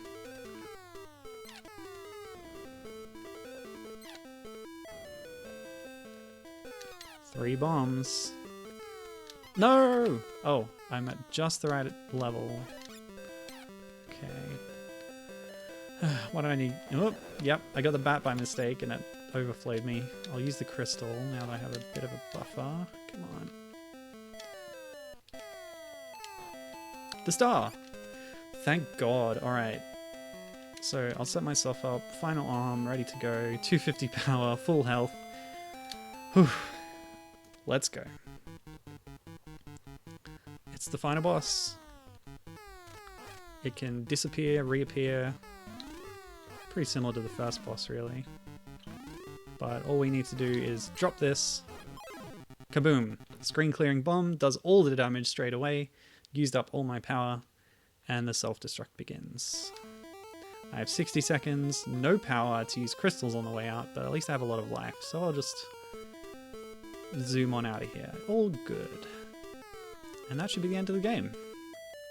It's a little anticlimactic, actually, if you're fighting the boss the proper way. I don't know if any other weapons damage it, but the way you're supposed to do it is use the final arm, as I did. Yeah, so it's a little bit like, okay, it's gone, I guess. Oh, that was the sundae or the shaved ice. A final secret on our way out. Oh, come on. There it is. Yep, pretty exciting. I can even stand on it. Alright, let's go. Ta-da! Kaboom! We blowed up the planet. And the other planet is safe. The end. I think there was one music track through the entire game. Okay, cool, cool, cool. Anything else? No. The end. That's it. Ta-da! Da-da-da-da-da-da-da-da-da! We won! Oh, I've hit start and it's returning me to the title screen. Yeah, Gibbon says, you're right. Catchy tune though. Yeah, it's a nice tune. I didn't mind it too much. Oof. Right, what's the time? Okay, so I'll be able to show a little bit of another game today. The Space Hunter took a lot longer than I expected, I'm sorry. Even with the maps. Alright, 1987. Picture the scene. You're in Japan with your Famicom Disk System. You're looking for an awesome new game to play on it. Instead, you get a junk game. These exist a lot. I don't know if this is considered a kusoge or like a celebrated crap game in the Japan gaming scene, but everyone says it sucks. This is Dirty Pair Project Eden. It's based on the popular 1986 anime movie, which was based on the 1985 anime series, which was based on the 1980 light novel series by Haruka Haruka Takachiho, who was famous at the time for Crusher Joe, which has had a more recent anime adaptation. Dirty Pair has been adapted a bunch of times since as well, but there's an interesting anecdote on the Wikipedia page for Dirty Pair as a media property, which relates sort of the genesis of it, where Takachiho was taken to a women's wrestling event, and inspired by like the bombast and the names of the teams. Oh, have I got it on screen? Yeah, okay, that looks good. My stream has kind of failed me. I think it's okay. Yeah, inspired by like the outfits and the personalities, he had this idea for a team of two mercenary ladies. I don't know if they're mercenaries. They sort of work for like a troubleshooting official organization. Anyway, so Yuri and Kei are the lovely angels who are unofficially known as the Dirty Pair because of the wake of destruction that they leave behind them. With that out of the way, let's just get into the game. This is a really opportune time to play it, actually. Yeah, there's a two-player mode. From what I read, it's not recommended to do that because if one of the players dies, you both lose your progress and have to start again, and it's easy to die because you die in one hit. On the planet Agana, the two countries of Uldas and Edia are in conflict with each other over Visolium production. Recent events seem to suggest that Professor Wattsman is behind it all. Get there ASAP and don't make a mess of things. Well, that's unlikely, because they always make a mess of things, these two. That's their shtick. Okay, I've changed discs and we're all good.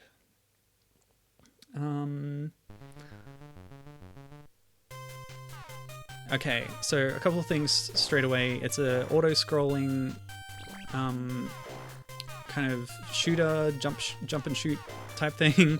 I'm playing as K. No, Yuri, I think. Yeah, I think it's Yuri, the blue-haired one. And let's grab that pickup. Oop, I missed it.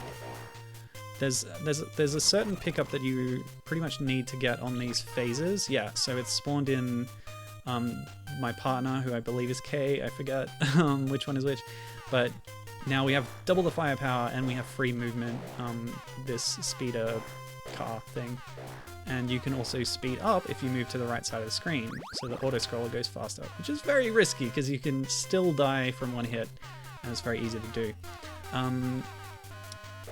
Two little tidbits that I found out from the Hardcore Gaming 101 book, the unofficial guide to the Famicom Disk System, which has little overviews of every game released for the system. Very cool little book. I'm going to quote it here because I found this really interesting. If you pause the game for a little over 20 minutes, a beep will play, followed by the sound of a phone ringing. This is a recurring gag that the programmer Yujix Tadada put in this game and some PC Engine releases. He also hid his name in a section of the screen which is normally cut off on NTSC televisions, but is visible on emulators. So that's why you can see at the bottom of the screen now, programmed by Yujix T. This is the program of the game, and he hid his own credit inside the overscan region, which you normally wouldn't see if you're playing this game properly on a television, which is just amazing. I think that's really cool. But if you play it on an emulator, you'll just immediately see it and go, wow, that's extremely noticeable. Oh, okay, that's rough. So some enemies, when you destroy them, they explode, and the little particles of the explosion hurt you, and indeed instantly kill you, because there's no concept of health in this game. Yeah, so this game's a bit rough, but I thought it would be fun to pair it up with Space Hunter. Because I've already played certain other, you know, Metroid-esque games, like for example, Bakutotsu, Kijute, what was that called? Barajuk and Barajuk 2. As well as... I was thinking about it before, but I don't remember all the games I've played. There are others. I was like looking at sort of games of the era that might have been sort of Metroid-adjacent and not coming out with much. Oh, here's one. So Layla was a game that I played on the NES or the Famicom, as well as a sort of new campaign ROM hack that had been done called the Iris Missions, I believe. And that's acknowledged pretty, widely to be kind of a rip-off of Dirty Pair in the premise and the character designs and stuff. So it's interesting. That one came before this, but it was sort of trading off the unofficial likeness of the popular anime. But when it came time to make an official game based on the film, well, for one, the plot of this game has very little to do with the film itself, but also, it's not very good. Whereas Layla is pretty decent. The other funny thing was that I read about Layla, that Layla kind of rips off the idea of Dirty Pair, but this game is kind of, in some ways, a rip-off of Layla itself. So it's kind of a snake eating its own tail. Just everything gets worse. But it's fun. I don't know what the hearts and stars do. Nobody knows. There's a counter for them, but like, wow, she exploded. We'll try to avoid that. I want to get at least far enough in this game to show you the second phase of gameplay, because there's more to this than just these scrolling sequences, and you'll see maybe a bit more of Metroid-adjacent gameplay if we get that far. Okay, so it's not just the projectiles, even those little warp vortexes that are the result of enemies dying can hurt and kill you, apparently. That sucks. That doesn't feel good. I don't like this game. With lots of rewinds, we're going to get through it. Alright,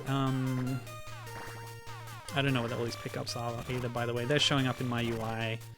Let's try... Nope, that's jump. That's getting out. Can we like hit select? That's pause. That's a different pause. I don't know why there's 2 pauses, but yeah, I don't know. I don't know what they do. Never mind. We're fine without them. The last chat I see from Gibbon was about the catchy tune in Space Hunter. This tune, not so much. It's extremely repetitive and very short. I don't like it. Right. Moving on. Oh no. That's a pretty cool alien design, I gotta say. I don't even know if there are aliens in Dirty Pair. I know very little about Dirty Pair. To be honest, I avoided it. I avoided this for a while because I wanted to prefer games on stream where the women are dressed sensibly, and they definitely are not in Dirty Pair. But I feel a little bit better about it after reading that it was inspired by professional wrestling. It's still a little bit, you know, fan servicey, but I do also know people who are very into it, which is fun. Like, I've probably mentioned on stream before my sort of online friend acquaintance, D-Light Ears, who does a lot of cool artwork inspired by retro anime and technology. She's a really cool artist, and she's done some Dirty Pair art before, so that's kind of how I'm mostly familiar with it. But I also know it. Yeah, Gibbon in chat commented on this tune being a lot less catchy at the same time I did. Like, my main touch point for familiarity with Dirty Pair is something that went around a little while ago about a certain episode of the anime that was really transpositive, which is a really great thing, especially for something from 1985. It's a sci-fi series set in the future, and there's an episode where basically this man and woman want to get married, but the father of one of them doesn't want them to do it. And the reason that the father doesn't want them to get married is because the woman is transgender, and he's bigoted. And the man like hires the lovely angels Kei and Yuri to rescue them and let them elope. And there's a lot of explosions, as is usual in this series. And yeah, basically at one point, one of the characters has a monologue about how, like, you shouldn't be prejudiced about this, and it's very nice. Also revealing that 10% of people in the setting in the future are transgender, so it's nothing unusual. And there's more and more people in our context who are, so yeah. Anyway, I think it was cool to have that message being put out in an anime from 1985 and still extremely relevant, so that is something to be positive about for Dirty Pair. Alright, so this is the other phase of the game that I was talking about. This is like the maze segment. Oh my gosh. So your hitbox even extends. This isn't like a belt-scrolling brawler where your hitbox is really tied to where you are on the screen. That person is running into my head with their foot, even though they're like 3 meters away from me in this 3D space. But it's still hurting me because that's the way they've programmed the hitboxes. So that just sucks. That doesn't feel good. Why even have the 3D space at that point? So yeah, these are like little areas that you have to traverse. I don't know. This is, yeah, part of where the Metroid comparisons come in, because they're a bit maze-like and you have to explore. Oh man, you have to be standing at the right spot to hit these things. I don't know what they are, but there's a lot of them. How do I leave this room? I don't know. There's more junk data on the top there, which again is in the overscan region, which you're not supposed to see. I don't know what's going on. I wanted to at least show this part of the game because it's one of those games that has distinct gameplay styles as you progress, which is a fun idea and an interesting, you know, concept, but both of the phases are not executed very well in this game. And they're not that fun to play. Also, the music again. There's nothing going on here. It's an extremely short loop. So that's a hole that will just drop you into the room that I was in before. I think that's a dead end, but I did pick something up there. I want to see if I can find what to do. This is like... These sections, I believe, are kind of a key hunt. You explore, you find a key to get you out. So I did pick up something, so maybe it'll let me get through that door on the right. Let's try it.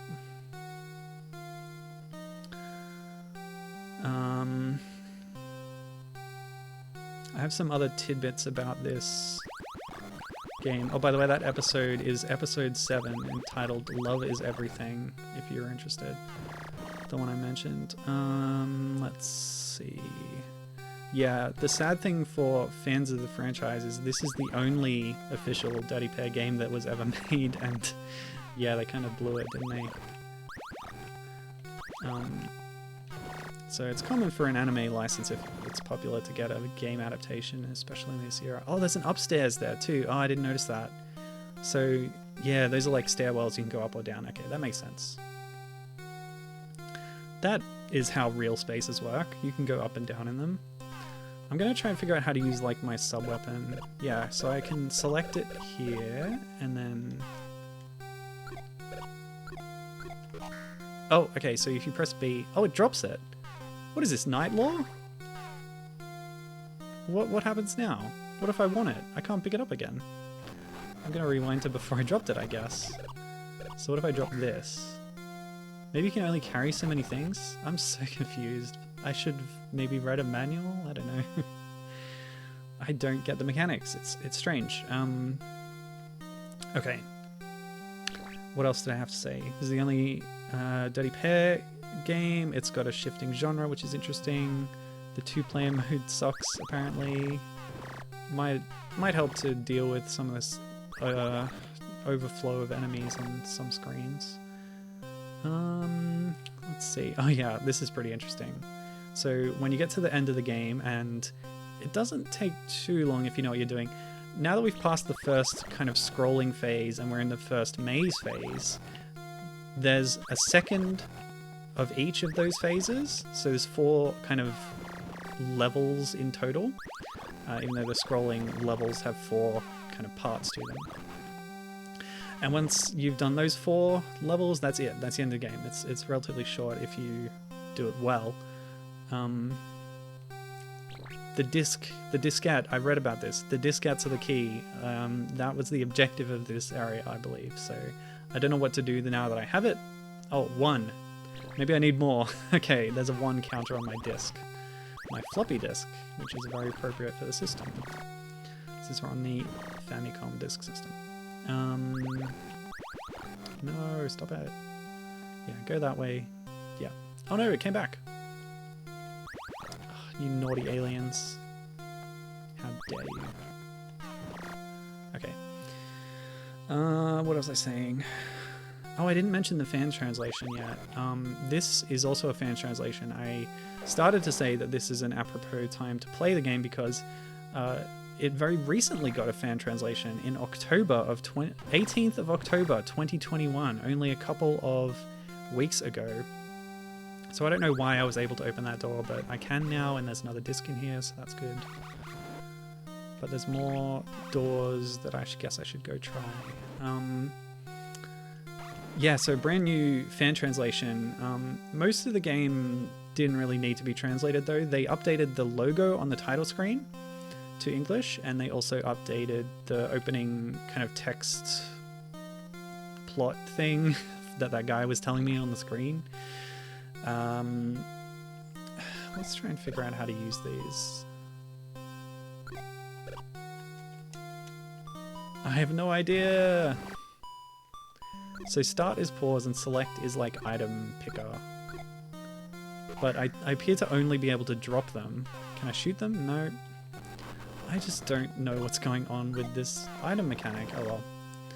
Did I go through that door yet? Right. Yeah, and the translation was by Stardust Crusaders, who are a fan translation group.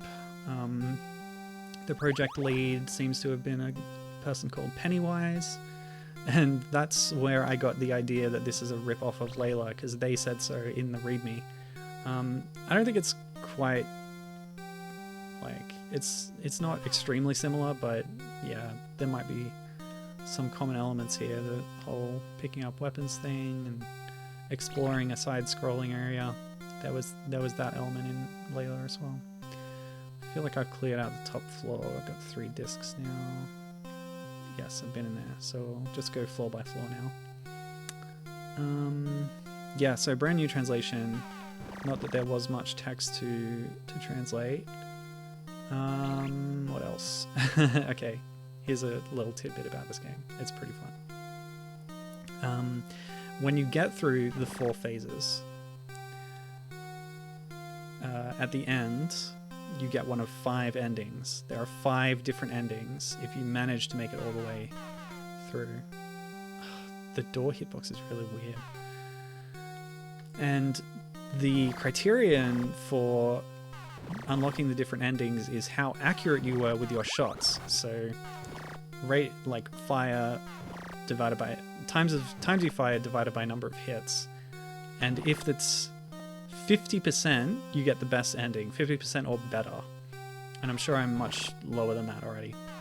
And then there's a sliding scale from 50 to 0 and 5 different increments on that scale, which is pretty interesting to have so many different endings for those different accuracy cutoffs. There was an earlier fan translation than the Stardust Crusaders one, but they didn't translate all the endings, I think, because they didn't know about them, like because they're so arcane to discover. But I believe that's one thing that was corrected in the Stardust Crusaders translation, is they got all those endings. I'm not going to get to an ending today. I'm going to stop playing this soon. But my accuracy is probably not good. Yeah, that's all my notes actually, so that's cool. Now we'll just keep going. Maybe I'll try and beat this phase, if nothing else. So I want to head down when I can. See if there's another door. I couldn't get through that other door for some reason. I don't know. Yeah, even if you jump, it just makes no sense. These hitboxes are just so poorly implemented. Like, I see what they were trying to do. It's ambitious. In that way, it's kind of cool, but like, it just sucks to play. I didn't actually say who created this, by the way, because I don't know. Nobody knows. There's no developer listed. There's no credits that have been archived. All we know is that Bandai published it. That's all that I know, at least. Alright, maybe this panel? Nope. Same enemies coming in. Oh, come on. Let me in. Oh yeah, I've got 2 necklaces as well. Oh, but that's a separate one to the one that was in my item menu. Oh god. This game. Yeah, it is an odd ranking for endings given, isn't it? Like, that's the only criteria, is how accurate you were with your shots. Although, come to think of it, I guess that does kind of fit with the series itself. Because like I said, part of the characteristic feature of the Lovely Angels is the collateral damage. They don't deliberately destroy anything, but they always somehow end up blowing a lot of stuff up by accident, or their enemies do while chasing them, that kind of thing. Do I need, like, the key card selected? No, because it doesn't stay selected. Alright, I'm going to go back to that door that I couldn't get through earlier and try, like, dropping some items around it or something. To do so, I will need to try and remember where that was. That's going to be the problem. It might have been up from here, actually.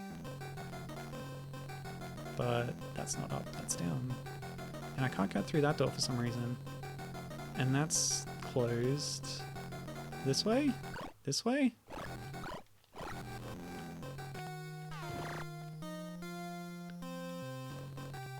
This way? Yeah, it was down here, right? Yeah.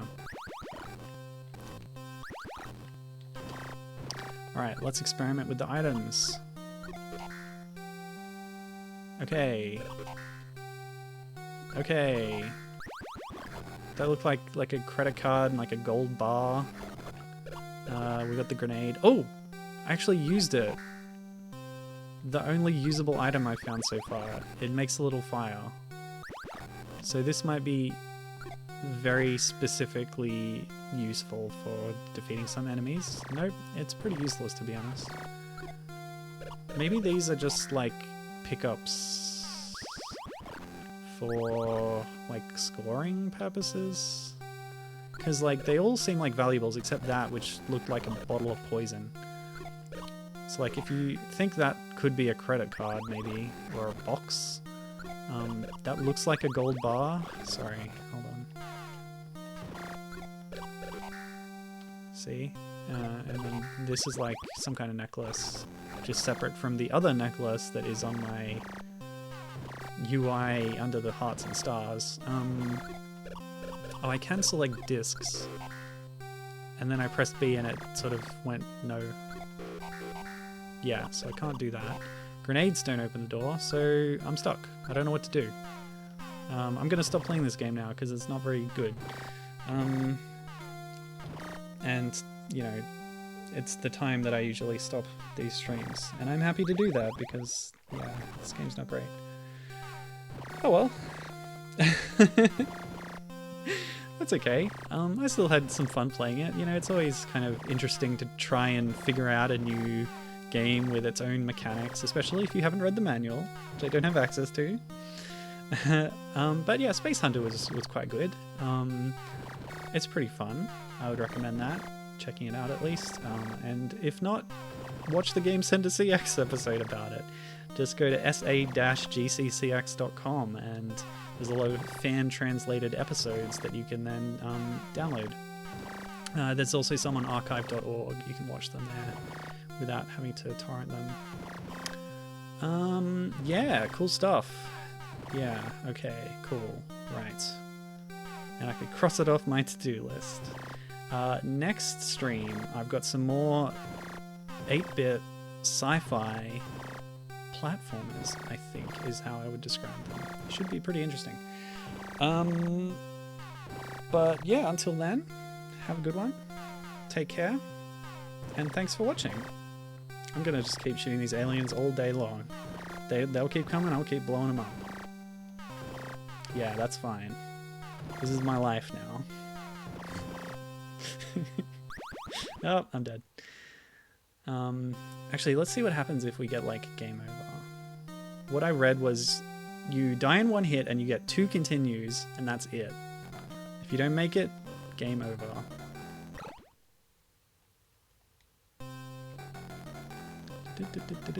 I think this music actually improves when you put it on turbo mode.